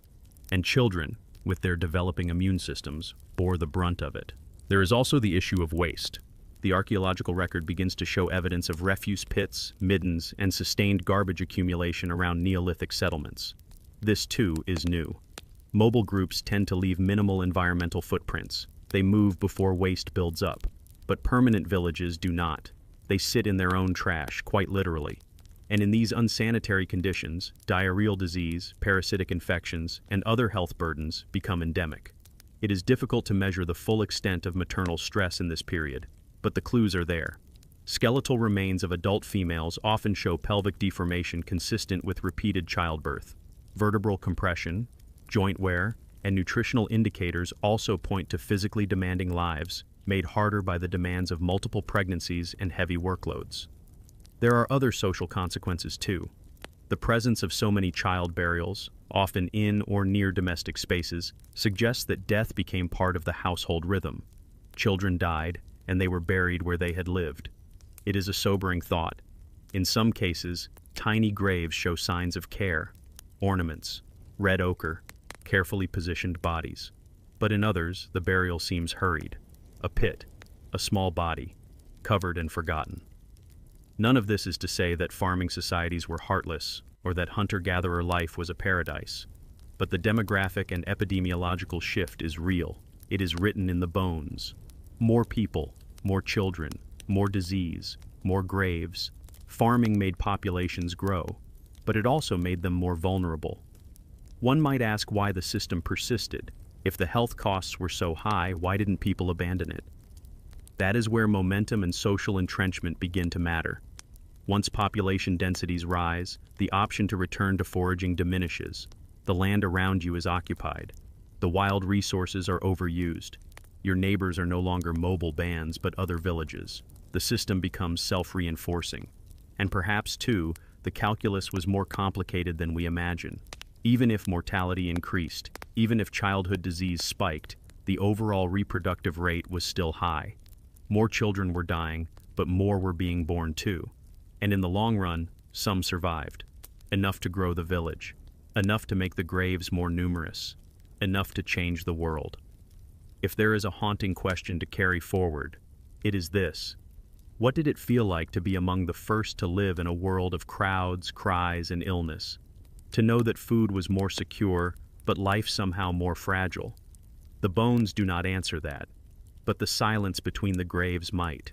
There are places so ancient that time forgets to cover them, not because they are hidden beneath layers of soil, but because even time itself isn't quite sure what to make of them. Göbekli Tepe is one of those places, buried for thousands of years and then, suddenly, unearthed with its stone circles still standing. It felt like a riddle from a vanished world. And perhaps it is. Because what if our ancestors gathered to build temples long before they gathered to plant seeds? First discovered in the mid-1990s on a hilltop in southeastern Turkey, Göbekli Tepe consists of massive stone enclosures, each formed by upright T-shaped pillars carved from limestone, some standing over 5 meters tall. These aren't the crude markers of survival or shelters from the wind. They are carefully arranged in circular or oval formations, many decorated with intricate reliefs of animals, foxes, birds, snakes, wild boars, and abstract symbols that no one has yet deciphered. And it gets stranger. These structures date to between 9,500 and 8,000 years before the Common Era, well before the full emergence of settled agricultural village life in this region. This alone forces us to rethink what came first: food or faith, settlement or ceremony. For decades, archaeologists assumed that complex societies only arose after the invention of farming. That surplus food allowed for labor specialization, monumental architecture, and religion. Göbekli Tepe flips that model on its head. Here, It seems that the first monumental architecture appeared not as a byproduct of agriculture, but possibly as a prelude to it. And while the site has no evidence of domestic structures, no houses, no streets, no long-term living spaces, it does show signs of repeated use, deliberate burial, and careful reconstruction over centuries. This raises a question that we are still struggling to answer. Who built Göbekli Tepe, and why? These were pre-pottery Neolithic people, still using stone tools, still relying largely on wild resources. They were, as far as we can tell, not yet full-time farmers. Yet they moved and shaped multi-ton stones with astonishing coordination. That suggests something powerful enough to rally effort and cooperation without the usual levers of centralized states, military force, or even urban infrastructure. Some theories focus on ritual. Perhaps this was a sanctuary for seasonal gatherings. Others suggest feasting. There is evidence of large-scale animal processing, wild gazelles and aurochs mostly, and thousands of discarded flint tools. These could have been festival sites, tied to seasonal rhythms, migrations, or ritual cycles. If so, then perhaps it wasn't farming that first demanded community effort, but belief, shared myth, a place to return to, a reason to come back. And the cooperation required to build it? That may be the key.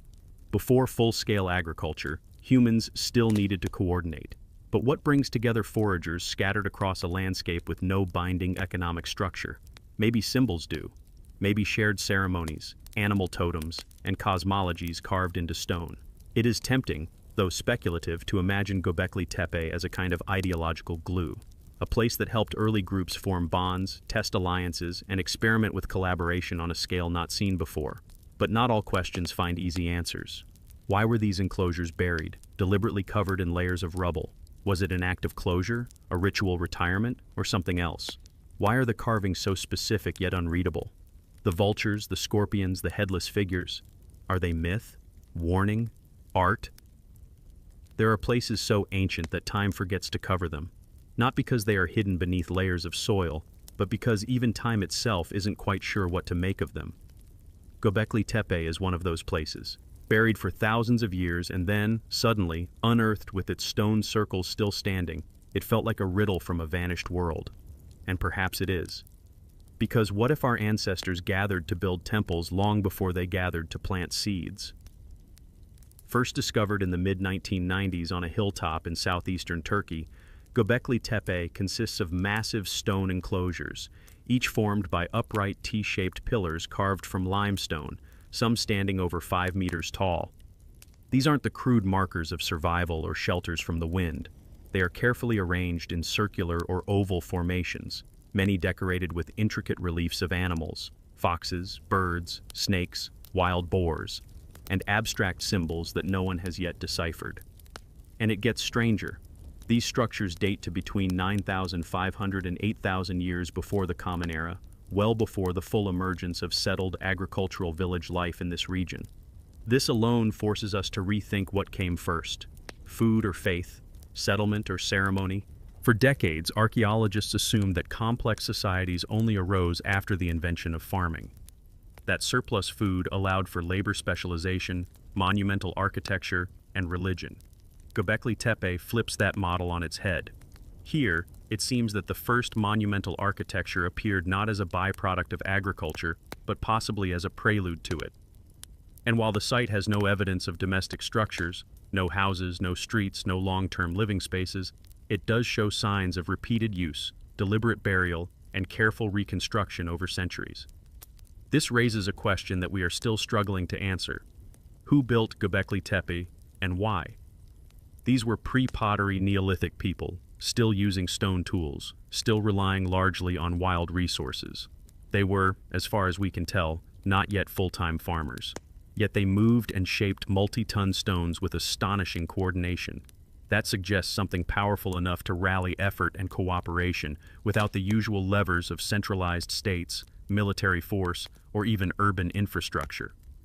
Some theories focus on ritual. Perhaps this was a sanctuary for seasonal gatherings. Others suggest feasting. There is evidence of large-scale animal processing, wild gazelles and aurochs mostly, and thousands of discarded flint tools. These could have been festival sites, tied to seasonal rhythms, migrations, or ritual cycles. If so, then perhaps it wasn't farming that first demanded community effort, but belief, shared myth, a place to return to, a reason to come back. And the cooperation required to build it? That may be the key. Before full-scale agriculture, humans still needed to coordinate. But what brings together foragers scattered across a landscape with no binding economic structure? Maybe symbols do. Maybe shared ceremonies, animal totems, and cosmologies carved into stone. It is tempting, though speculative, to imagine Göbekli Tepe as a kind of ideological glue, a place that helped early groups form bonds, test alliances, and experiment with collaboration on a scale not seen before.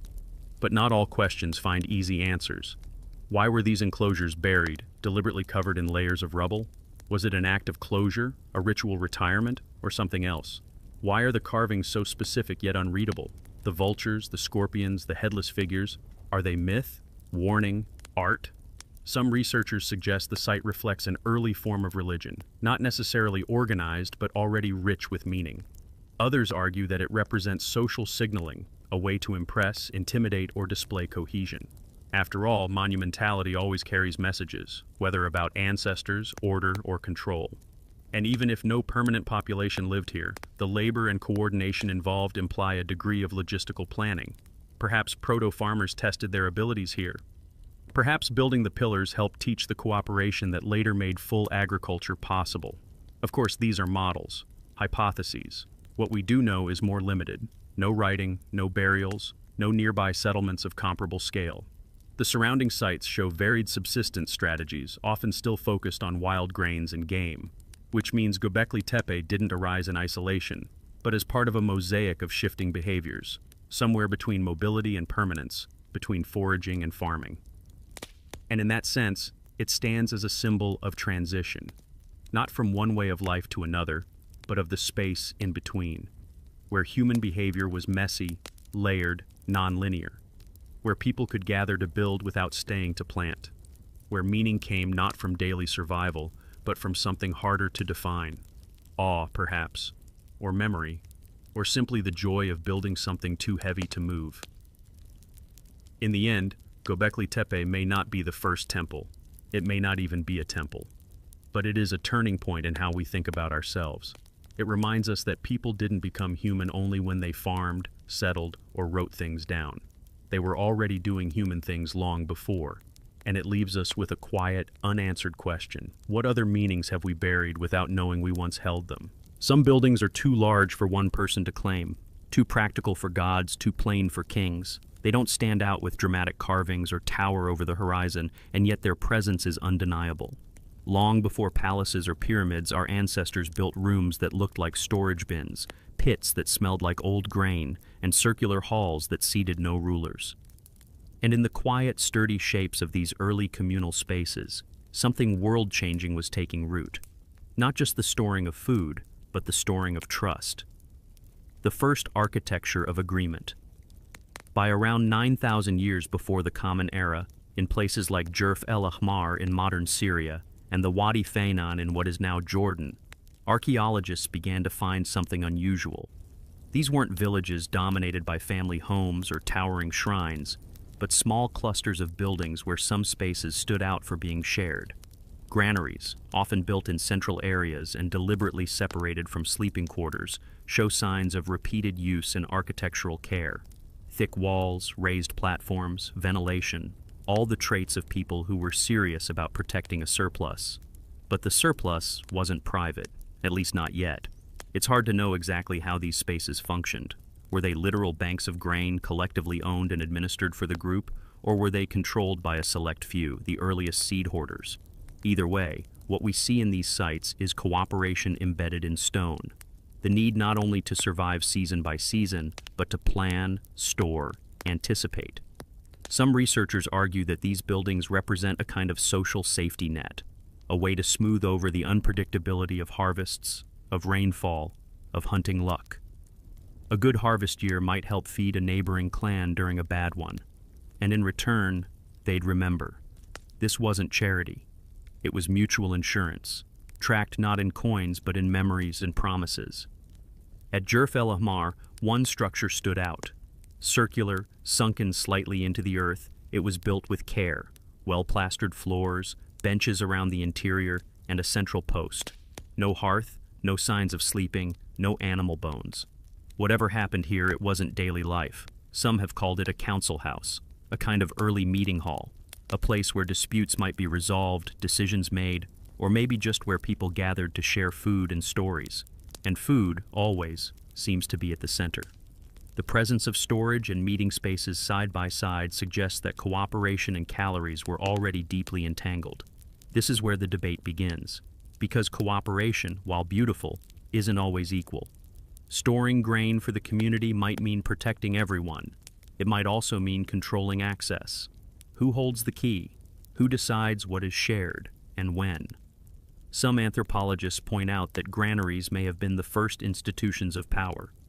Before walls marked property, before names marked inheritance, the simple act of guarding stored food could begin to shape hierarchy.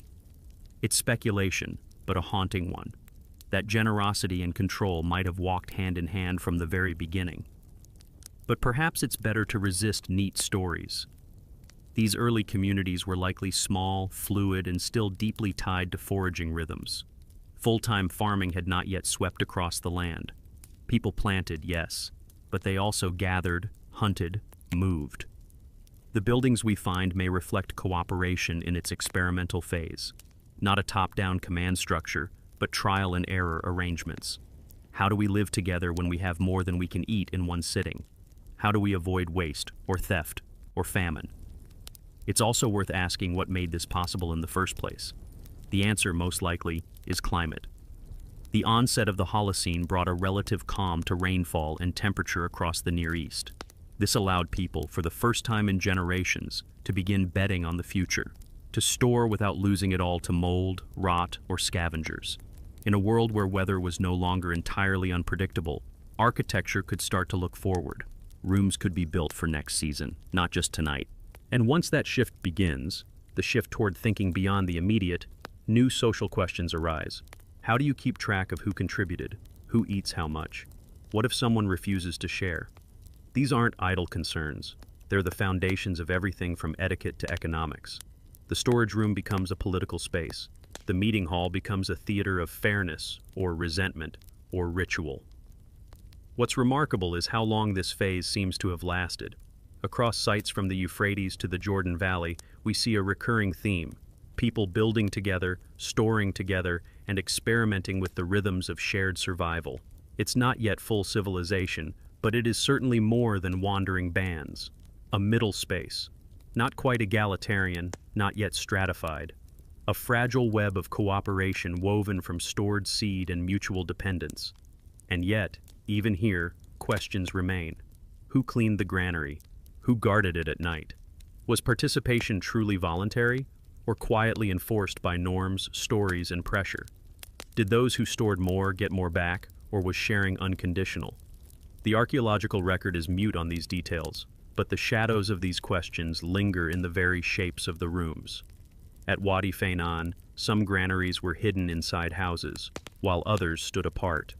This split may reflect the tension between household storage and community storage, between keeping food for your own kin and entrusting it to the group. It's a tension that will eventually lead to deeper divides. But for now, it seems the experiment held. People built big, not to glorify a leader, but to share, to coordinate, to try living differently.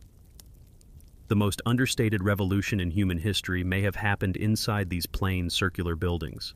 Not with a bang, not with conquest, but with a pile of seeds in a cool room. And with a memory that we once chose to build something for everyone, even when we didn't yet have much. The weight of that choice still echoes. So the question is not just whether food brought us together, but whether it also locked us in. Not in chains, but in dependencies, in expectations, in systems that, once built, were hard to walk away from. A room full of grain is a beautiful thing, but it also demands a lock, a record, a watcher. And once the door closes behind that first full storage bin, the world outside begins to feel a little more distant, a little more wild, a little harder to return to. The moment you build a wall, you draw a line between what is yours and what is not. It sounds simple, almost benign. But walls do more than keep things in. They define exclusion. And in the early days of farming, that was a radical idea. Because for most of our species' history, land wasn't something you could own. It was something you moved through, something you shared, something you belonged to. But when people began to settle, to plant, to stay, the land itself began to shift. Not just physically, but conceptually. And what followed was perhaps the most enduring and unresolved invention of all: private property. Between 9,000 and 8,000 years before the Common Era, in the hills of central Anatolia and the floodplains of Mesopotamia, people were starting to do something strange. They were building walls not just around houses, but around things that did not move. Grain, yes, that had already begun, but also space, plots, pathways, even voids. The architecture of this period reveals more than shelter. It reveals negotiation. Because now, where you planted mattered, and so did the fact that you had planted at all. At places like Çatalhöyük in Anatolia, the pattern becomes almost claustrophobic. Homes pressed tightly together with no streets, no obvious doors. Entry was from the roof. And yet, inside each dwelling there was increasing differentiation. Storage bins carved into corners, hearths that faced specific directions, floors built up layer after layer, sometimes for centuries. This was not just shelter, it was inheritance, continuity. And perhaps most telling of all, the dead were buried beneath the floors. Ancestors quite literally beneath the feet of the living, tying families to place through blood and bone. Elsewhere, in the flatter expanses of Mesopotamia, early signs of field boundaries begin to emerge. These aren't fences in the modern sense, but they are lines etched in practice, paths worn by repeated steps, drainage channels redirected by human hands, and perhaps most importantly, the silent agreements that must have held them in place. If someone returned to the same plot year after year, harvested the same grove, or channeled water down the same trench, at what point did it stop being shared and start being theirs? Archaeology can only go so far in answering that. We don't have deeds or contracts from this period. We don't even have consistent signs of conflict. But we do have space, and how people used it changed dramatically in this era. The very concept of place began to tighten. Land was no longer infinite. It was bordered, useful, and once it was worked, it became worth protecting. This is the quiet emergence of property, not through laws, but through routines. If you sow the seed and reap the grain, you remember the effort. And if someone else reaps your grain, you remember that too. Soon, memory needs reinforcement, a hedge, a rock line, a ditch, and from there, the mental map of ownership begins to grow. These are my fields, that is your grove. We meet at the well, but we plant apart. Some anthropologists argue that this phase was critical, not because it introduced conflict, which it may have, but because it required negotiation. Early farmers had to invent new ways of managing space, shared paths through planted land, agreements about planting order, harvest times, water access. We don't know the words they used, but the fact that these early communities persisted suggests they found some way to manage the tension. Yet the tension was real. Once land becomes productive, it also becomes valuable. And once it's valuable, others might want it. This doesn't mean people immediately began fighting, but it does mean they had to invent boundaries, social, spatial, and probably symbolic. Some sites suggest increasing ritual around place, markers left at thresholds, figurines buried near walls. Were these protective charms, territorial signs, memories made visible? We don't know. But the impulse to mark what is yours runs deep. And it wasn't just land. Tools, too, became more fixed. Grinding stones, once carried between camps, were now often too large to move. Storage bins were built into walls. Clay tokens, perhaps the first accounting devices, begin to appear, possibly tracking commodities or obligations. These aren't yet coins, but they are steps toward abstraction, toward the idea that value can move even when things don't. Property, in this sense, may not have begun with greed, but with continuity. The desire to know that your work will feed your children, that your grove will be there next year, that your ancestors are not forgotten beneath another's floor. And so systems emerged, slowly, unevenly, to make that continuity feel real. Through wall, stone, memory, and perhaps the first glimmers of obligation. Of course, not all land was equal. Soil fertility varied. water was not always nearby, and in regions like the northern Fertile Crescent, rainfall was just predictable enough to risk planting, but not guaranteed. This made successful plots even more valuable. Not in money, there was none, but in survival. A family that could count on its field had margin, and margin, in uncertain times, is power. Still, it would be a mistake to imagine this shift as a sudden descent into selfishness. The archaeological record doesn't show sudden inequality or mass conflict here. What it shows is complexity, people trying to live together while staying put. And staying put, it turns out, is harder than wandering, because the land remembers. So do neighbors. And when every harvest depends on invisible lines in the dirt, trust becomes as important as rain. Some researchers suggest that early property was communal within households, but negotiated between them. This makes sense in clustered settlements. You might not own the path to the well, but you might expect your neighbor not to plant too close. These expectations likely evolved into norms, stories, maybe even taboos. In time, they might become law. But at this stage, they are still fluid, still negotiable, still vulnerable. What about those without land? The young, the newly arrived, the unlucky. That is harder to trace. Perhaps they worked as dependents within larger households. Perhaps they moved on. Or perhaps they tested the system, pressing its limits, planting a field just over the hill, seeing who noticed.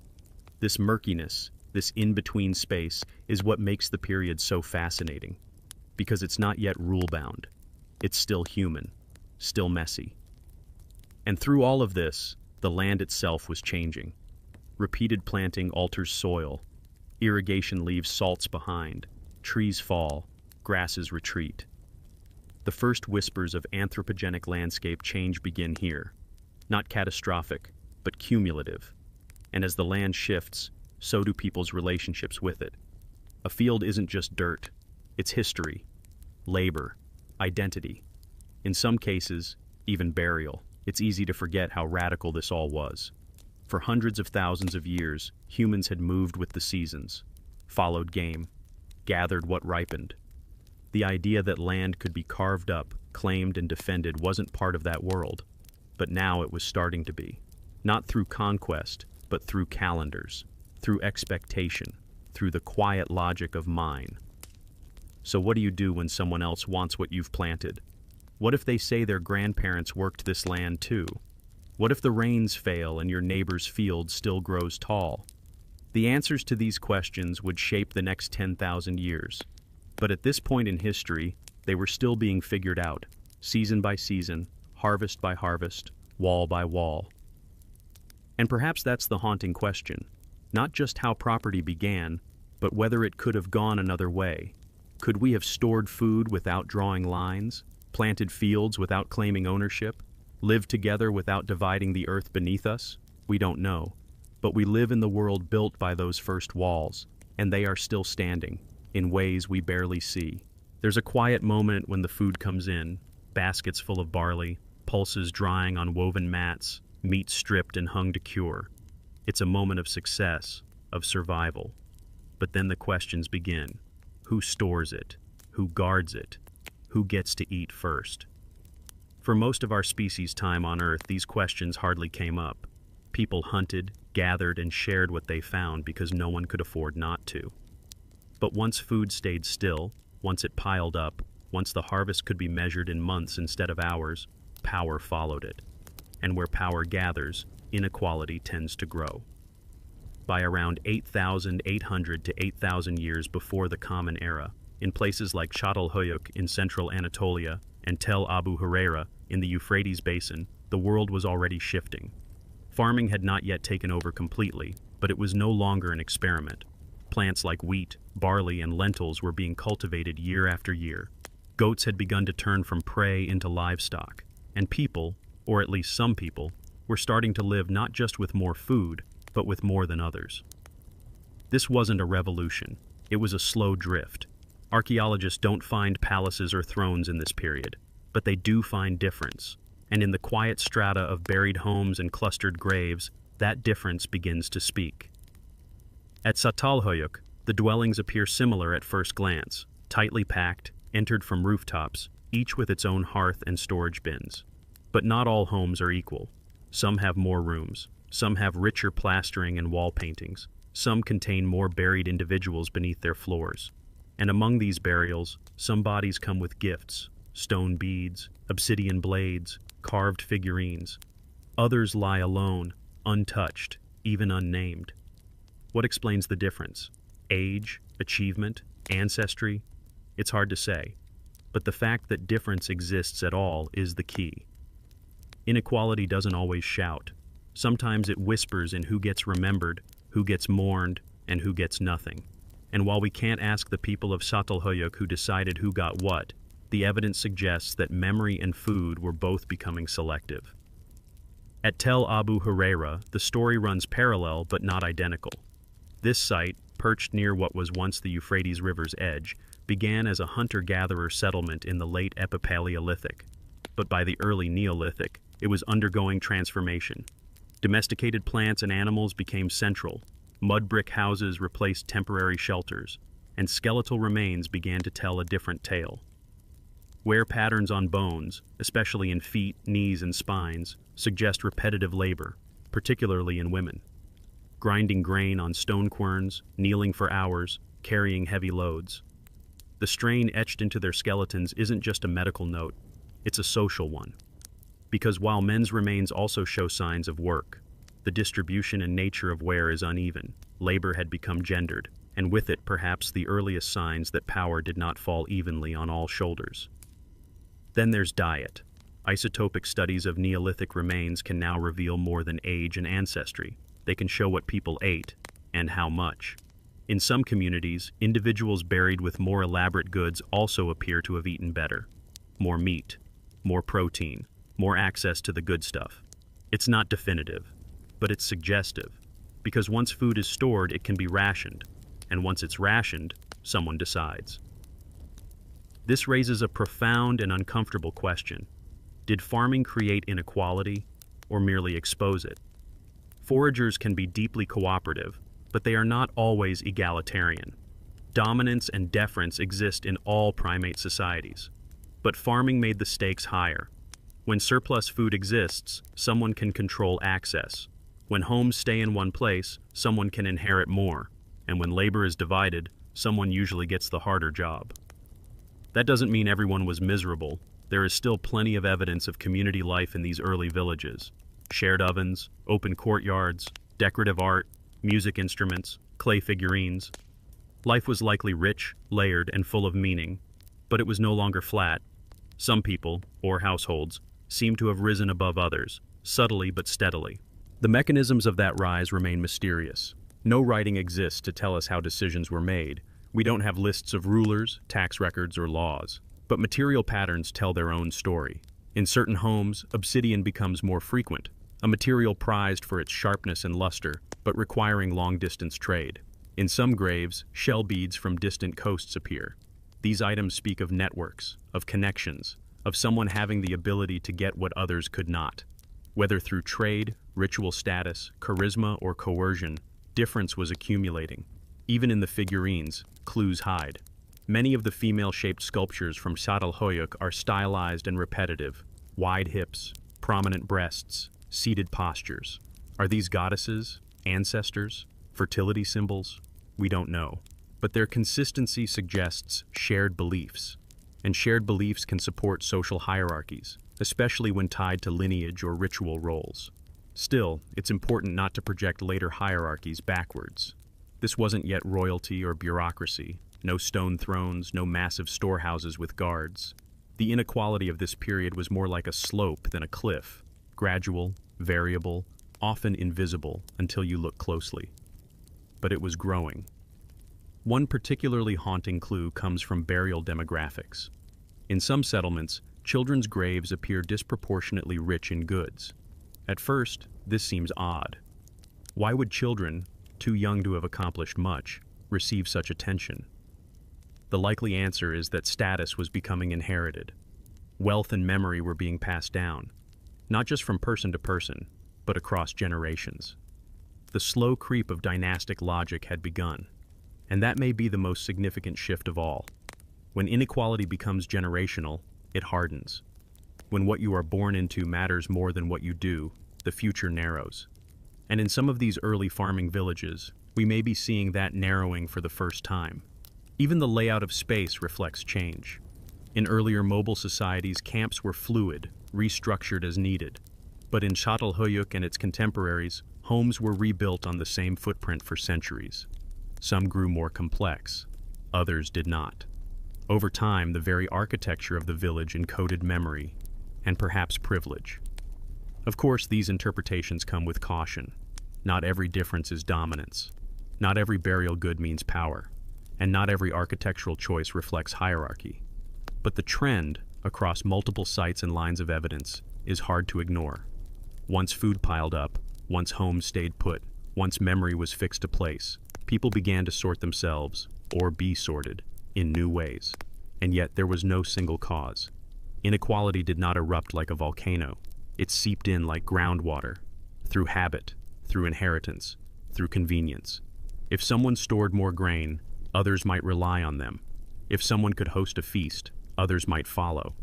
If someone held knowledge of planting times, of ritual paths, of ancestral stories, others might defer.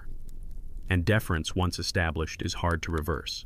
There is no evidence that the people of Çatalhöyük or Tel Abu Hureyra imagined themselves as unequal. They likely saw themselves as a community. But within that community, roles were emerging. And some roles held more goods, more memory, more power. So what happens when food becomes more than survival? When it becomes leverage? That's the haunting question that echoes from these early sites. Because the seeds of inequality were not sown by accident. They were sown in surplus. And once surplus exists, so does selection. We may never know who decided who got to eat first, but the bones, the tools, the rooms, and the graves all suggest that someone did. And once that began, the world we know, stratified, structured, and hungry for more, had already started to take shape. What really happened when farmers met foragers? The question sounds simple enough. It conjures images of clashing cultures, planted fields encroaching on wild forests, strangers arriving with seeds in their pockets and pottery in their hands. But when we look closely, not just at tools or ruins, but at the DNA left behind in the bones, the story unfolds more slowly and more gently. It turns out the Great Migration out of the Fertile Crescent into Europe was not a conquest. It was something quieter, slower, stranger. Beginning sometime around 8,800 years before the Common Era, a gradual wave began to rise from the eastern highlands and the northern reaches of the Fertile Crescent. These were not armies. They were families. Small groups of early farmers moving bit by bit, up through Anatolia, across the Bosporus, and into the Balkans. They carried with them more than just grain. They brought a new relationship with the land, cultivated wheat and barley, tamed goats and sheep, clay pots, ground stone axes, and the memory of generations who had already begun to shape a new kind of human life, one tethered to place, to planting seasons, to a world in which food came from soil rather than from chance. But Europe was not empty. Across the river valleys, hilltops, and forest edges of the Balkans and beyond, foragers still lived as they had for tens of thousands of years. They hunted red deer, fished along lake shores, gathered hazelnuts and wild berries, and moved with the rhythms of the land. Their ancestors had painted caves, buried their dead with ochre, and survived the great glacial retreats. They had no need for plows. And yet, over time, they too would change. How exactly that change happened, how farmers and foragers met, mingled, and eventually merged, is one of the central mysteries of the early Neolithic in Europe. And only recently, with the help of ancient DNA and population modeling, have we started to glimpse answers. Not full ones, but pieces. For decades, the prevailing image was one of replacement, that agriculture spread through population movement, displacing or overwhelming local foragers. After all, the material culture shifted. Farming villages appeared where none had stood before. Pottery styles changed, tools changed, diets changed. But bones are patient. And when scientists began to sequence the genomes from early Neolithic skeletons across Europe, they discovered something more complex. In the earliest wave, those first farmers who settled in the Balkans, the genetic profile closely matched people from Anatolia and the Near East. This suggests that the initial spread was, indeed, driven largely by movement. But not long after, the pattern began to shift. By the time these farming communities reached Central Europe, around 7,500 to 7,000 years before the Common Era, a blend had begun. The genomes from these Middle Neolithic people show traces of European foragers, not many at first, but steadily increasing over time. What does this mean? It means that farming did not sweep across Europe like a tidal wave. It filtered in like water through soil. At first, the two groups remained genetically distinct. Farmers stayed farmers. Foragers stayed foragers. They lived near each other but not with each other. The tools found at their sites reflect different lives. One group built houses and granaries. The other continued to move seasonally, hunting and gathering. But somewhere along the way, the walls began to come down. Intermarriage began. Children were born of both traditions. The reasons for this blending are hard to pin down. Was it trade that brought them together? A shared feast? A child from one group taken in by another after a harsh winter? Or was it simply time? When two populations live near each other for centuries, the boundaries start to blur, especially when one offers something the other finds useful, and both had much to offer. Farming brought food security, at least in theory, but foraging brought deep knowledge of the land, of plants, of game, of what to do when the crops failed. The earliest European farmers often struggled when first settling new terrain. Their toolkits were suited to the dry summers and open hills of Anatolia, but in the wetter, more forested lands of Europe, they had to adapt, and for that, they may have needed help. Help from those who had always lived there, help from foragers. Some sites suggest this directly. In parts of the Balkans, we find settlements that contain a blend of artifacts, domesticated grains alongside wild animal bones, pottery in the same layer as Mesolithic-style microliths.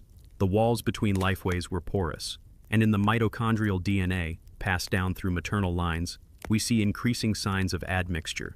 Forager women entering farming communities, farming daughters marrying into local groups? We don't know, but the mingling is clear. Interestingly, the blending was not uniform. In some areas, particularly the forested north, local forager ancestry persisted longer and mixed more deeply. In others, especially where fertile plains made farming easier, the newcomers' genes dominated longer. This patchwork tells us something important. There was no single story, no single strategy. The spread of farming across Europe was not a monolith. It was 1,000 tiny negotiations, alliances, experiments. And yet, the overall arc held. By around 7,000 years before the Common Era, farming had spread across much of southeastern and central Europe. Wheat, barley, peas, and lentils were now being cultivated far from their origins. Goats and sheep grazed in places where aurochs once roamed free, and the children being born were no longer simply the descendants of one group or another. They were both hybrids, carriers of two worlds. This was not always a peaceful process, but nor was it uniformly violent. The absence of widespread fortifications, at least in the early phases, suggests that farmers and foragers often coexisted without war. There may have been tensions, there may have been boundaries, but the archaeological record does not scream of large-scale conflict. It hums instead with complexity. One of the more intriguing insights comes from demogenomic modeling, a way of simulating population dynamics over time using genetic and archaeological data. These models suggest that the initial farming expansion moved faster than expected, followed by periods of slower integration. That aligns with the archaeological pattern: a pulse of migration, then a pause, then gradual local blending. What also emerges is that farming didn't always succeed. Some early farming settlements were abandoned, others shrank. The land wasn't always cooperative, and when crops failed, it's likely that those who still knew how to forage had the advantage. This may have encouraged cultural exchange, not out of goodwill, but out of necessity. When winter is long and food is short, people learn from whoever has survived. In some ways, the spread of farming into Europe is best understood not as a replacement, but as a partnership. Uneven, asymmetrical, often reluctant, but still a partnership. The descendants of this period, the people who would go on to shape the later Neolithic, the Bronze Age, and beyond, were not purely farmers or foragers. They were both. And in that mixture, something new was born. What's also striking is how long this blending took.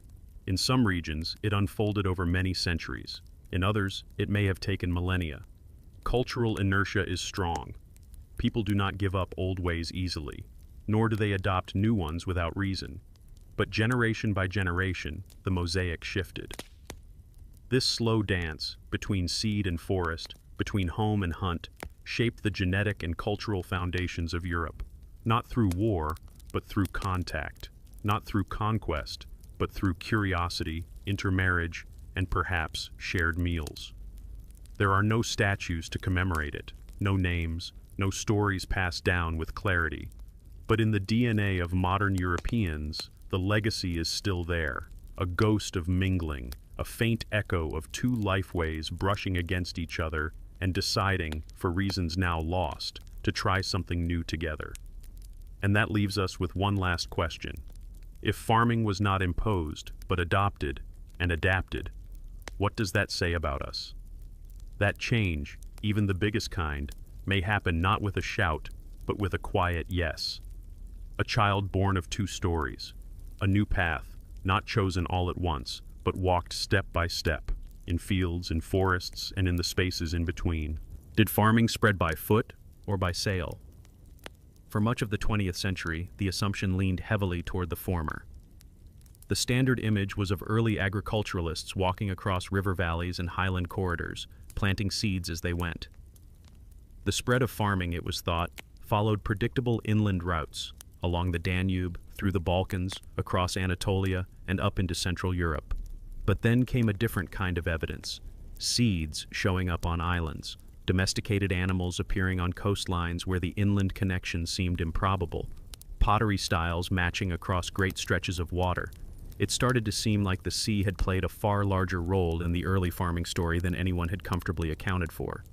And suddenly the puzzle became more complicated.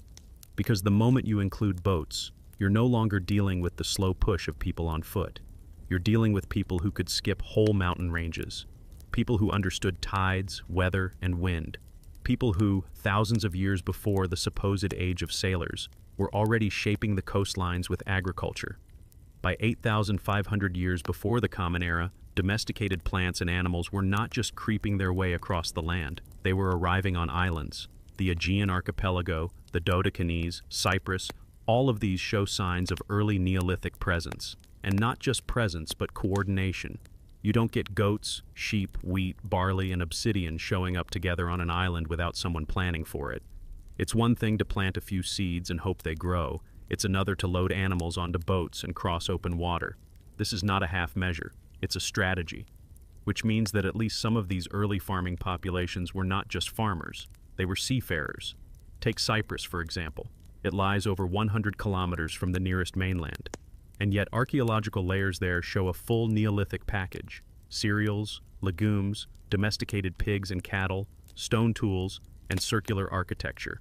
Some of the earliest sites, like Chalurocambos, date to the early 9th millennium BCE, placing them firmly in the range of early Near Eastern agricultural expansion.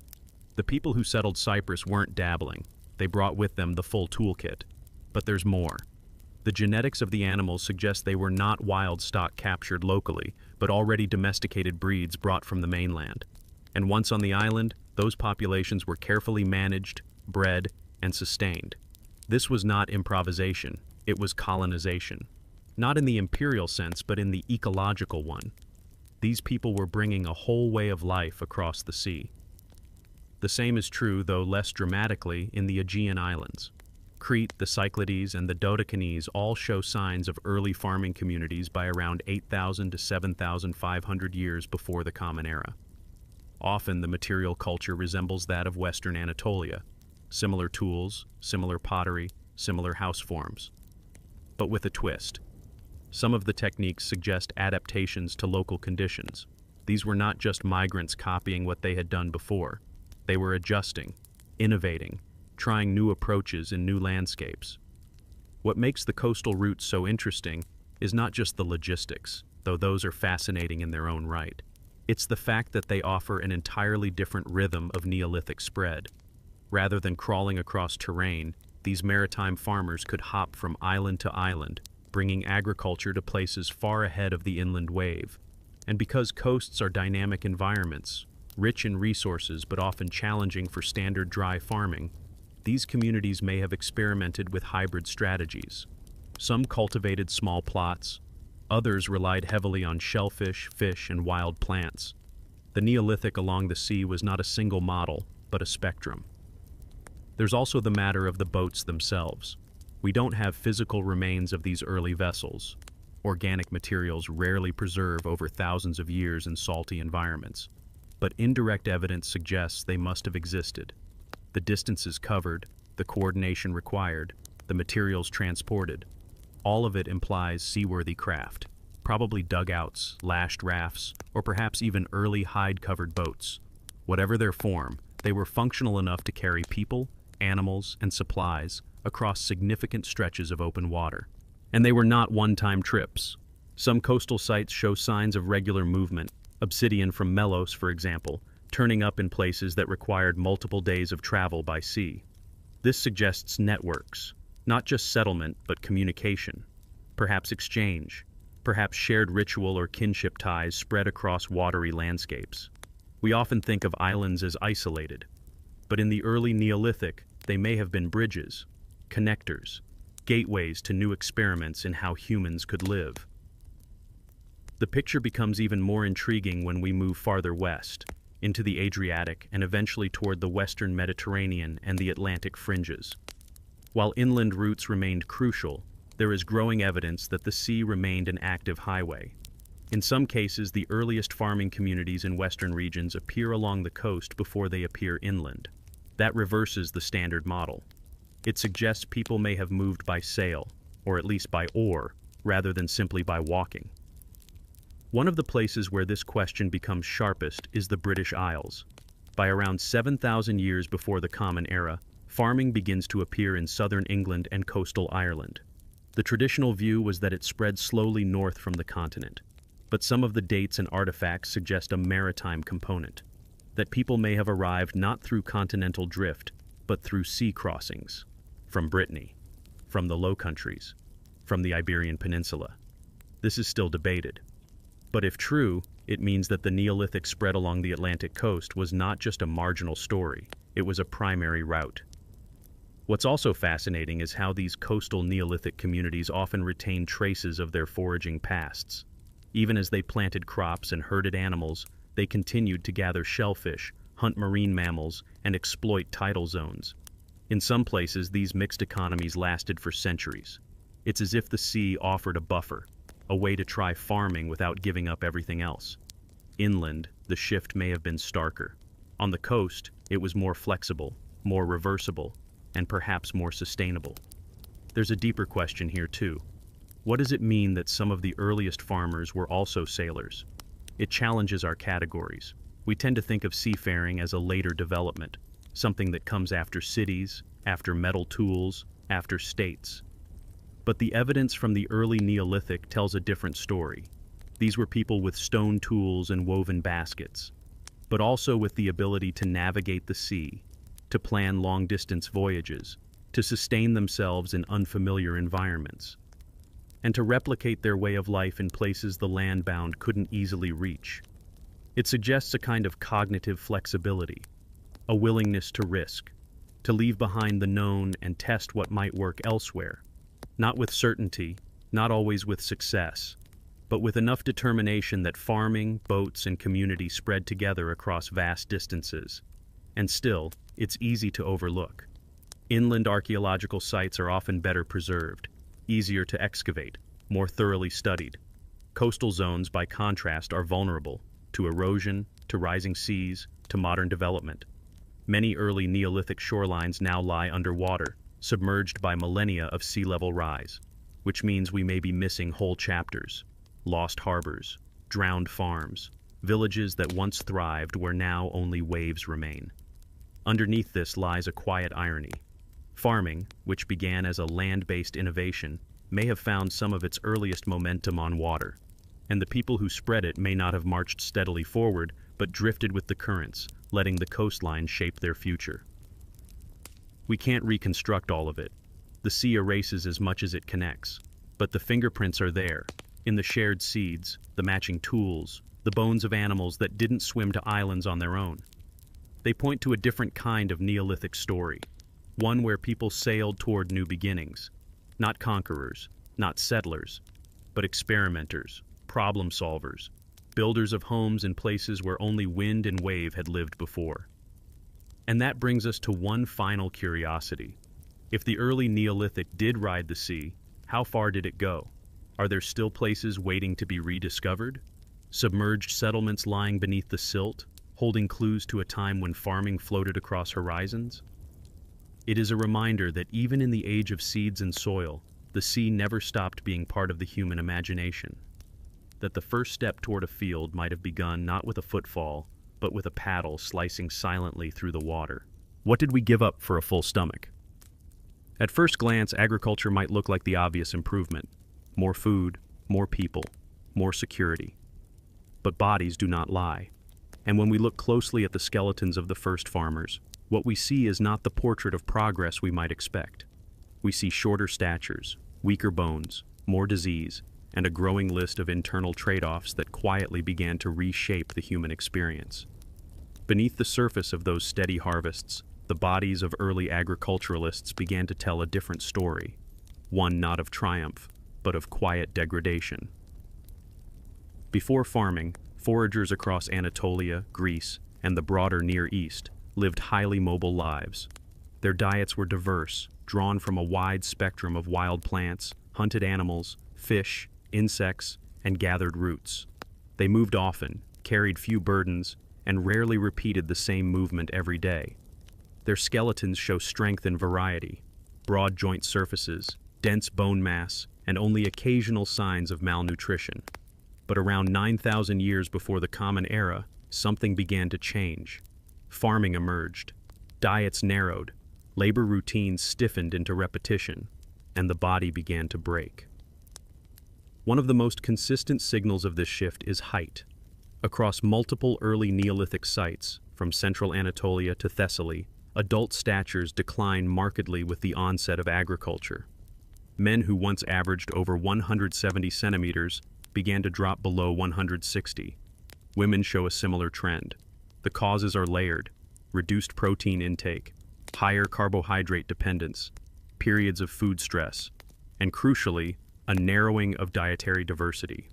Early farmers often relied on cereals like wheat and barley, which, while calorically dense, lack several essential micronutrients unless processed carefully or paired with other foods. It turns out that a full belly is not the same as a nourished body. Another marker is enamel hypoplasia, defects in the development of tooth enamel caused by physiological stress during childhood. These lines and pits in the teeth record moments of hardship, malnutrition, or illness while the child was still growing. In many early Neolithic populations, the frequency of enamel hypoplasia increases. Children born into farming communities, despite having more access to food, were often under more physiological strain than their foraging ancestors. They were growing up in conditions where the diet was repetitive, the disease load higher, and the social pressures different. Then there is parodic hyperostosis and cribrorbitalia, sponge-like lesions that appear in the skull and eye sockets, often associated with chronic anemia. These conditions are more frequent in early farming populations than in their foraging predecessors. The causes are debated, but likely involve a combination of factors: iron-poor diets, increased intestinal parasites from close contact with domesticated animals, and frequent childhood infections. Living closer to one another, surrounded by waste, livestock, and limited sanitation, the first farmers created ideal conditions for disease transmission. Their children bore the brunt of it. Spinal degeneration is another common finding. Farming involves bending, lifting, grinding grain, hauling water, digging, all tasks that place strain on the lower back, hips, and knees. When people shifted from mobile foraging to sedentary agricultural life, their movement patterns changed. Repetition replaced variety, and the bones adapted in predictable but punishing ways. Vertebrae began to compress. Discs wore down. Some show signs of herniation or osteoarthritis even in young adults. Work, once woven through a varied and flexible schedule, had become grinding, literally. One of the clearest anatomical changes tied to this shift is the elbow. In many early agricultural communities, especially among women, the bones of the upper arms and forearms show signs of asymmetrical hypertrophy, one side bulked up more than the other. This is often linked to repetitive grain grinding with a saddle quern, a motion performed for hours each day. Over time, the skeleton absorbs that movement. The bones respond to stress by thickening, reshaping, remodeling themselves to endure the task. But that adaptation comes at a cost. Repetitive strain, joint pain, muscular imbalances. The body is trying to cope with a life it never evolved to perform. There are also signs of crowding-related disease. Foragers, moving in small bands, rarely sustained infections for long. Pathogens tend to burn out when the host population is small and dispersed. But once people began living together in larger groups, staying in one place, using the same water sources, and building up refuse, new problems emerged. Tuberculosis, typhoid, gastrointestinal parasites. None of these leave clear marks on every skeleton, but their fingerprints are there, in the stunted growth of children, in the inflamed joints of adults, in the increased rate of periosteal reactions, signs of infection on the outer surface of bones. And yet, even with all this data, we must tread carefully. These are statistical trends, not absolutes. Not every farmer suffered, not every forager thrived. There are outliers, variations, reversals. The archaeological record is partial, biased by preservation, excavation, and interpretation. But the pattern holds across enough sites to be meaningful. Something changed, and it was not entirely for the better. Why did people accept these costs? That is perhaps the most uncomfortable question of all. In the short term, agriculture could support more mouths. It allowed populations to grow. But growth is not health. It is survival, multiplied. More children lived long enough to reproduce, even if their lives were harder. The system worked, biologically speaking, by increasing quantity over quality. It didn't have to be pleasant, it just had to be effective. The change also wasn't necessarily conscious. No one sat down and decided to ruin their spine or shrink their children. These transitions happened slowly, over generations. What looked like abundance at first may have masked deeper declines. The loss of nutritional variety, the rise of endemic disease, the gradual erosion of bodily resilience in exchange for predictability. And that predictability may have been its own reward. With agriculture, people could stay put. They could plan, store, prepare. Even if the food was less nutritious, it was there. And in a world full of risks, predators, droughts, failed hunts, predictability can feel like peace, even if it's not. There's also a question of cultural momentum. Once a community becomes dependent on grains and sedentary life, reversing that path is difficult. Technologies evolve to support it. Social norms entrench it. Livelihoods adjust around it. People invest in fields, homes, and storage. Going back to foraging isn't just a dietary shift. It's an unmaking of identity. It's worth noting that some communities did resist. Not everyone rushed into farming. There were holdouts, hybrids, reversals. In some cases, foragers outlived their agricultural neighbors. But over time, the farming model spread. Often not because it was better for the body, but because it allowed more bodies to exist. This is the paradox we're left with. Agriculture may have fed more people, but it also made many of them sicker. It supported larger communities, but those communities bore heavier physiological costs. The benefits were real: food surpluses, settled life, shared infrastructure, but so were the prices. And most of those prices were paid in bone. So what did we give up for a full stomach? Perhaps more than we realize. Height, resilience, mobility, health, in exchange for fertility, permanence, control. It is not a trade we can undo, but it is one we can try to understand. Because buried in the soil beneath those early villages are not just seeds of grain, but the traces of bodies stretched, strained, and reshaped by a choice no one fully understood at the time. And maybe that's the haunting question that lingers. If survival came at the cost of thriving, how many other trades have we made, silently, incrementally, that we've stopped noticing? When we chose abundance, what else did we leave behind? What if the first farms were warning signs, not blueprints? It is easy to look back at the Neolithic and see a straight line, from wild to domesticated, from temporary shelter to village, from scattered foragers to settled communities. But in truth, the path was never straight. It twisted, reversed, stumbled, and in more than one place, it failed. The story of early agriculture is not just a tale of triumph, but of fragility, of villages that rose and then emptied, of soil that stopped yielding, of plans that did not hold. Between 7,500 and 6,500 years before the Common Era, the heartlands of early agriculture began to show cracks, not in the sense of dramatic collapse, but in something subtler: slow abandonment, deserted houses, fields left fallow. In central Anatolia and parts of the Zagros Mountains, settlements that had been occupied for centuries began to shrink or vanish. Places like Çatalhöyük and Navali Chori were no longer thriving. What had once been centers of innovation and dense occupation began to fall silent. Some of the causes may lie in the land itself. Agriculture, especially early forms, was not easy on the environment. Continuous cropping, overgrazing, and the clearing of trees could rapidly exhaust local soils. Without knowledge of rotation or fallowing, nutrients were drawn down year after year. The result was declining yields. And in a world without long-distance supply chains, local decline meant real hardship. Some communities may have responded by moving, others by downsizing. But either way, the promise of stable food became more complicated than expected. Climate likely played a role too. The Neolithic was not a time of perfect stability. While generally warmer than the ice age that preceded it, this period included short-term shifts, cold snaps, droughts, sudden dry years. The so-called 8.2 kiloyear event stands out. Around 6,200 years before the Common Era, a rapid cooling episode triggered by the outflow of glacial meltwater into the North Atlantic led to aridification in parts of the Near East. Some settlements appear to have been abandoned shortly afterward. But even outside that specific episode, local climate pressures could tip the balance in already stressed systems. Disease is harder to trace, but equally plausible. The close quarters of early villages, combined with animal domestication and poor sanitation, created new opportunities for pathogens. Many diseases leave little or no trace on bone, but their presence might be visible in broader patterns: demographic dips, child mortality spikes, sudden declines in site occupation. In some abandoned settlements, we find no dramatic evidence of violence or fire, just a quiet fade.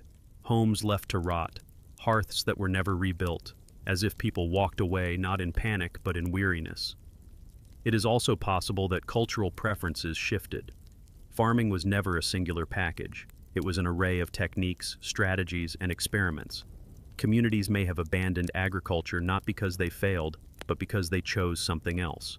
Hybrid models, more foraging, or entirely new configurations of land use. We must be careful not to assume that every empty house is a tragedy. Some might have been deliberate moves towards something better suited to local conditions. And then there is the human side. Early farming was hard. Grinding grain every day, hauling water, tending crops in heat and drought, dealing with blight or pests. If the rewards diminished and the work remained, dissatisfaction could build. If communities grew too fast, outpacing their food base, stress could mount. There is no reason to assume that early villagers lived in perfect harmony. Tensions over space, food, roles, and decisions could have pushed people apart. And when that happened, walking away might have been the simplest solution. At Neolithic sites across the region, we see hints of these dynamics. Layers of occupation interrupted by gaps, shifts in material culture suggesting a different population or purpose, burial traditions that disappear, change, or relocate, pottery styles that vanish without replacement. These are the archaeological signatures of discontinuity, of something unresolved. At Çatalhöyük, one of the largest and most studied Neolithic settlements in central Anatolia, there are signs of long-term occupation. But even here, the later levels show decline. The tightly packed housing loses its coherence. The elaborate wall paintings diminish. By the end of its use, the site had shrunk. People still lived there, but the energy had changed. It was no longer a beacon of Neolithic density. Something had shifted. This is not the story we usually tell. The grand arc of human history prefers steady progress. But real life does not follow a script. And the early Neolithic, far from being a golden age, may have been full of false starts. For every site that flourished, another failed. For every technique that spread, another vanished. Agriculture was not inevitable. It was risky, unstable, and deeply experimental. And yet through these failures, something persisted. The idea, perhaps more than the practice. The notion that food could be planted, controlled, secured. Even if one village fell apart, others learned, changed, adjusted. The broader trajectory continued not because it was easy or obvious, but because enough people kept trying. Still, we should not ignore the cost of those early experiments. Lives shortened, landscapes altered, knowledge lost and relearned. The first farms were not finished products. They were messy, uncertain, and sometimes unsustainable. In that sense, they were more warning than blueprint. A glimpse of what happens when we trade flexibility for permanence, mobility for rootedness, diversity for abundance. And perhaps that is the lesson, that progress is not linear, that some paths are dead ends, that human resilience lies not just in invention, but in adaptation, in knowing when to let go, to walk away, to try again. Because agriculture did not win by being perfect, it won by being persistent. So when we look at those empty villages, those abandoned hearths, those missing generations, we should not only ask why they failed, we should ask what they learned, what they left behind that others picked up, what fragments of choice still echo in our own uneasy balance between control and collapse. And we might wonder quietly, what if they saw the warning signs more clearly than we do now? Was the first great farming society too equal to survive? That's not a question anyone thought to ask until we started excavating hundreds of houses that all looked more or less the same. Long, wooden planked buildings stretching in neat rows across the prehistoric soil of Central Europe. There were no palaces, no temples, no monuments, and no obvious chiefs. Yet here, between 7,000 and 5,000 years before the Common Era, we find one of the largest, most coordinated farming expansions the world had ever seen. The linear band ceramic culture, or LBK for short, spread like a silent wave of wooden houses and cereal fields from the Danube to the Rhine, eventually reaching the North Sea. And for a time, it worked. The scale of the settlement system is impressive even by modern standards. Hundreds of kilometers covered in just a few centuries. Villages spaced at regular intervals, almost like planned outposts. Longhouses lined up with the grain of the land, each one seemingly built to the same basic blueprint. Roughly 20 to 40 meters long, divided into zones for sleeping, working, and storing, and each with its own plot of cultivated land, often barley or einkorn, lentils or peas. Livestock were present, especially cattle and pigs, but the real star of the show was the plough. For the first time in European prehistory, people weren't just planting seeds by hand. They were tilling the earth, breaking ground on a scale unimaginable just a few centuries earlier. And yet somehow, no one seemed to be in charge. That's what puzzled early archaeologists. Where were the central buildings, the elite graves, the ceremonial centers? They were looking for signs of hierarchy, and at first glance, the LBK seemed to offer none. No clear ruling class, no visible inequality, just rows and rows of similar homes. It was tempting to imagine this as a prehistoric utopia, a world of farmer families, all equal, all cooperating. A flat society in every sense. But archaeology rarely deals in ideals. As more sites were excavated, a more nuanced picture began to emerge. The uniformity might not have been equality, it might have been a system of tight norms, a cultural code that said everyone must conform, at least on the surface. And under that surface, the cracks began to show. Some longhouses were bigger than others. Some had more storage capacity, more animal bones, more grinding stones. A few even had infant burials beneath the floorboards, possibly an early sign of inherited status. And then there was the land. Recent landscape analysis suggests that while villages were evenly spaced, access to arable land may not have been. Some households likely had better plots, richer soils, or more secure claims. And that introduces the first hints of property, and the frictions it brings. Still, for a society that spread so far, so fast, without walled fortresses or warrior graves, something must have been working. One theory is that the LBK system functioned on kinship and cooperation, at least early on. Communities helped one another clear land, dig ditches, and raise timber-framed houses. There is even evidence of inter-village exchange of pottery styles and raw materials like obsidian and marine shells, which may have traveled hundreds of kilometers. But cooperation isn't the same as harmony. As the population grew and the best land filled up, competition increased. There are subtle signs of stress in the archaeological record. Palisades appear around some villages, the first defensive structures. Mass graves emerge, including one at Talheim in present-day Germany, where over 30 individuals were found with signs of blunt force trauma, skulls cracked and bones broken, seemingly killed in a single violent event. The utopia, if it ever existed, was fraying. Yet it's important to be careful here. Violence does not mean failure. All societies contain conflict. What matters is how they manage it. The LBK model may have lacked chiefs and kings, but that doesn't mean it lacked systems. Some archaeologists believe there were shared ritual practices, possibly seasonal gatherings at central places now lost beneath later layers. Others point to long-distance trade routes as signs of economic coordination. But what is striking is just how few symbolic objects have survived. There is little monumental art, few figurines, no temples, and only rare signs of social differentiation in burials. If there were leaders, they left little trace. If there were spiritual beliefs, they were expressed in perishable forms. And if there were tensions, they seem to have been absorbed quietly until they could not be. Around 5,500 years before the Common Era, signs of LBK cohesion begin to decline. Some villages were abandoned, others were burned, not necessarily by invaders, but sometimes from within. There are signs of rebuilding, reorganization, and eventually, replacement. The uniform longhouse model fades. New cultures rise with new ceramics, new burial customs, and new ways of organizing land and labor. But what lingers is the idea that the LBK world was a kind of first draft, a grand experiment in large-scale sedentary life across temperate Europe. It showed what was possible: food surpluses, fixed homes, intergenerational farming. But it also showed the fragility of balance, how fast a flat system can become uneven, how quickly shared norms can harden into quiet inequalities.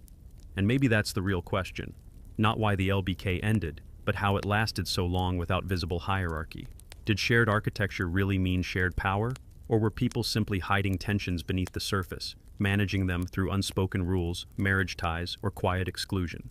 Could it be that early farmers preferred a system where power was distributed not by throne or sword, but by access to tools, networks, and land?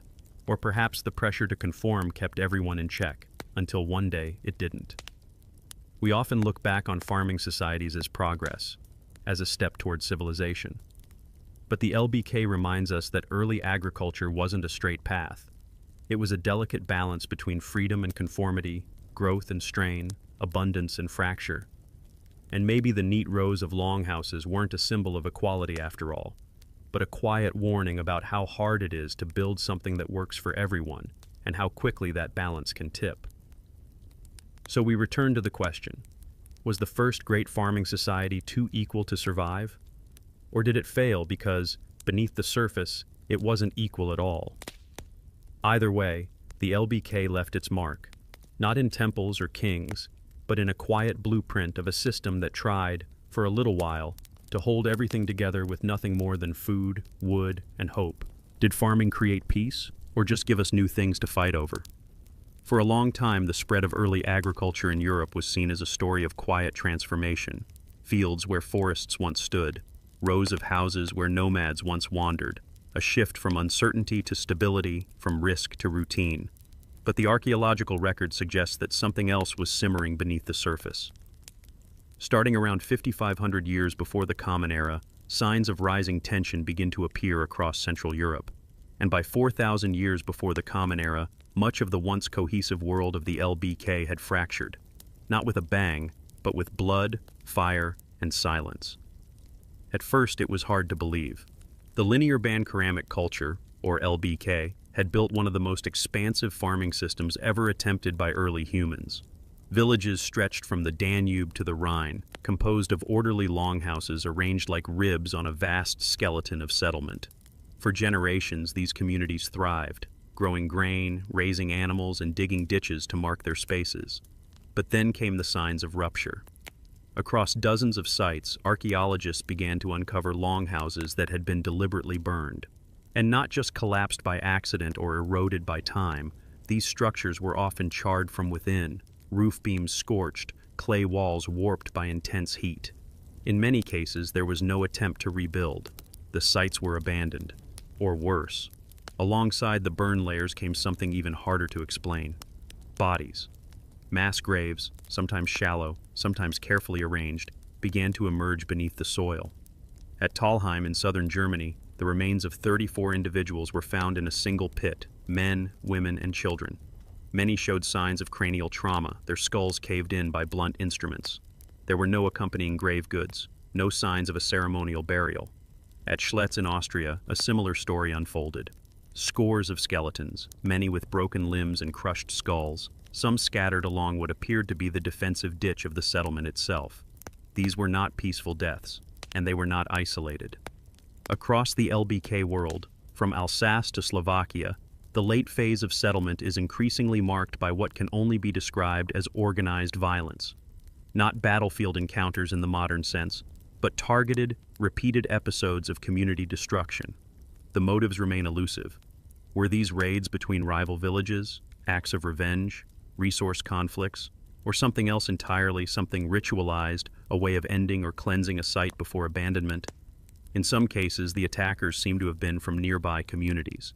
The victims often shared the same material culture, the same pottery styles, even the same genetic profiles. This was not invasion by a foreign group. It was violence from within. And that raises troubling questions about what farming may have changed, not just on the land, but in the human mind. With sedentism came accumulation, crops, tools, food stores, things that could be hoarded, guarded, stolen. And with land boundaries came disputes. Whose field was whose? Who had the better soil, the deeper well, the safer fence? These are not problems hunter-gatherers faced in quite the same way. Their mobility allowed for dispersal in times of tension. Farmers, locked into place by their fields and houses, had fewer options. Some researchers point to social stress as a key factor. As populations grew and land filled up, younger generations may have struggled to find space to establish their own farms. This land squeeze could lead to internal tensions, especially in a system that, for centuries, had emphasized conformity and shared norms. If every house looked the same and every family was supposed to follow the same script, what happened when that script no longer worked? When resources ran short or rules were bent? Others have proposed a darker possibility, that some of the violence was ritualized. The deliberate burning of houses, sometimes with symbolic objects inside, might have served as a kind of social reset, a way to close down a lineage or mark a shift in power. In a world without writing, architecture and fire may have spoken in ways we no longer understand. The house itself, with its wooden beams and packed clay floors, could have been more than just shelter. It might have embodied ancestry, memory, obligation. To destroy it could have been an act of severing ties or a violent renewal. But we don't know for sure. The bones do not speak in words, only in wounds, and the patterns of trauma, especially the repeated blows to the skull, suggest something more intimate than war. These were not mass killings from a distance. They were personal, up close, deliberate, often inflicted with clubs or stone axes. Some victims appear to have been pursued, caught, and executed. Others may have been surprised in their sleep, and still others, possibly, taken as captives. There are signs at some sites of selective burial, where young adult males are underrepresented. Were they taken? Were they the attackers? The lack of written records leaves us guessing. But genetics offers another layer of complexity. Ancient DNA from LBK burials reveals that while these communities shared ancestry, they were not homogeneous. Local foragers had mixed with incoming farmers over time, creating new populations with hybrid lineages. This blending, while biologically rich, may have created new social dynamics. Perhaps identity became more contested. Perhaps boundaries hardened. Perhaps shared culture wasn't enough to prevent conflict once the system came under stress. And then, over the course of several centuries, the system dissolved. By 4,000 years before the Common Era, the signature longhouses of the LBK had all but disappeared from the archaeological record. The uniform villages were gone. In their place arose a patchwork of smaller, more varied cultures, each with its own settlement style, pottery, and way of life. Some returned to mobility, others experimented with new forms of community. But the great house rows, the careful village grids, the synchronized expansion, they were done. Was it collapse or adaptation? Some researchers resist the language of failure. After all, people did not vanish. They changed. They moved. They mixed. But the end of the LBK marks the end of a particular vision, a world where hundreds of farming villages could operate with minimal hierarchy, minimal symbolism, and apparent cohesion for centuries. Whatever held it together, be it kinship, cooperation, or simple necessity, eventually unraveled. And what replaced it was not a new order, but many small ones. So we return to the question, did farming create peace, or just new ways to go to war? Perhaps both. Perhaps peace and violence are not opposites, but alternating phases of the same experiment. The first farmers in Europe tried something enormous. They changed the land, reshaped their bodies, transformed their diets, and built a system that, for a while, allowed millions to live in permanent settlements without kings or armies. But no system is immune to pressure, and once the pressure came, whether from within or without, the cracks widened. The burned houses and broken skulls remind us that early agriculture was not just a revolution in food. It was a revolution in meaning, in belonging, in risk. It created new things to protect and new reasons to attack. And while we often think of the Neolithic as the birth of civilization, it may be more accurate to see it as the birth of complexity, of contradiction, of systems that can nourish and fracture in the same breath. In the ashes of the LBK, we are left with a final unsettling question. If one of the most coordinated farming societies in prehistory couldn't hold together without eventually breaking, what makes us think ours will? If we could go back to that quiet moment when a seed first slipped into soil on purpose, would we do it again? It is tempting, from the vantage point of tens of thousands of years later, to imagine that agriculture was a decision, that someone, somewhere, chose this path with clear eyes and full awareness. But the truth, so far as we can piece it together, is far murkier. Farming was not a single event. It was a slow entanglement, a creeping spiral, and once the first turn began, it may have been impossible to stop. Between 20,000 and 4,000 years before the Common Era, across nearly every continent, human lifeways began to change. Some faster, some slower, some not at all. But the shift was never total and never clean. And it may be that the most important thing about the so-called Neolithic revolution is that it was never really a revolution at all. For decades, the standard story painted farming as a breakthrough, a moment of genius. Humans discovered how to control plants and animals, and from there came surplus, settlement, civilization. But the archaeological record refuses to fit that neat arc. We now know that humans had been modifying their environments long before domestication, burning forests, redirecting water, shaping landscapes to encourage edible plants. These were not passive foragers. They were active ecologists. And the transition to full-scale agriculture was not a straight line, but a mosaic of trial and error. In some places, people flirted with farming for centuries without ever fully committing. In others, they adopted grains but not animals, or settled in villages without growing food, or planted crops and then left them behind. This messiness matters, because it tells us something crucial. Farming was not inevitable. It was not destiny. It was a complex response to local conditions, cultural choices, and feedback loops that often escaped control. In the Levant, people gathered wild cereals for millennia before domesticating them. In the Zagros Mountains, goats began to change under human pressure long before they were truly tamed. In China, rice cultivation emerged in slow pulses, not leaps. And in the Americas, plants like squash, beans, and maize followed entirely different rhythms. Everywhere we look, the origin of farming is less a story of invention and more a story of entanglement. A web tightening slowly until escape was no longer possible. Why then did it happen? One answer is resilience. As climates warmed after the last ice age, environments changed. Resources shifted. Populations grew. In some areas, reliable foraging became harder, and cultivation may have seemed like a buffer, a way to hedge against lean seasons. But farming brought new demands: labor, planning, storage, and once those systems were in place, they changed the rules. People had to stay put, had to defend their fields, had to invest in tools and infrastructure, and that meant more food was needed to support the growing effort, which meant more fields, more mouths, more time in the loop. Another answer is social. Farming didn't just produce calories, it produced rhythms, seasons to track, cycles to follow, shared labor to organize. And with that came ceremony, myth, memory. The planting of seeds may have gone hand in hand with the planting of meaning. Communities rooted in place began to build stories about that place, its spirits, its ancestors, its obligations. The field was no longer just a source of food, it was a stage for identity, and that made it harder to walk away. But perhaps the most haunting answer is ecological. Agriculture is not just a human strategy, it is a co-evolutionary process. The plants we grew changed us as we changed them. Wheat, barley, rice, millet. They adapted to our hands, our timing, our fires. And in turn, our bodies changed. Our teeth, our bones, our digestion, even our genes.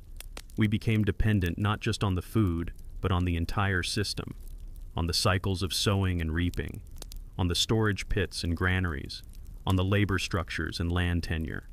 We didn't just farm, we became farmed, by the landscape, by the logic of growth, by the demands of the loop itself. And yet it didn't happen everywhere.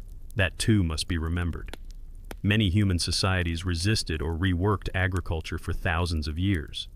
In parts of sub-Saharan Africa, foraging remained dominant even as nearby regions adopted millet and yams. In Australia, indigenous groups developed complex land management without ever planting seeds. In the Pacific Northwest of North America, fishing economies supported dense populations without farming. These were not failed farmers. They were successful humans. They had other loops, other systems, other choices. But over time, the farming loop spread. Not always by conquest, often by mingling, by marriage, trade, imitation, migration, and sometimes simply by proximity. Farmers could support more people, more children. That mattered. Over generations, their descendants came to dominate the demographic landscape. And so the loop closed, not by intention, but by drift, by fertility, by inertia. What was lost in that drift? We will never fully know. Some argue that farming gave us art, cities, writing, that without it, we would never have reached the stars.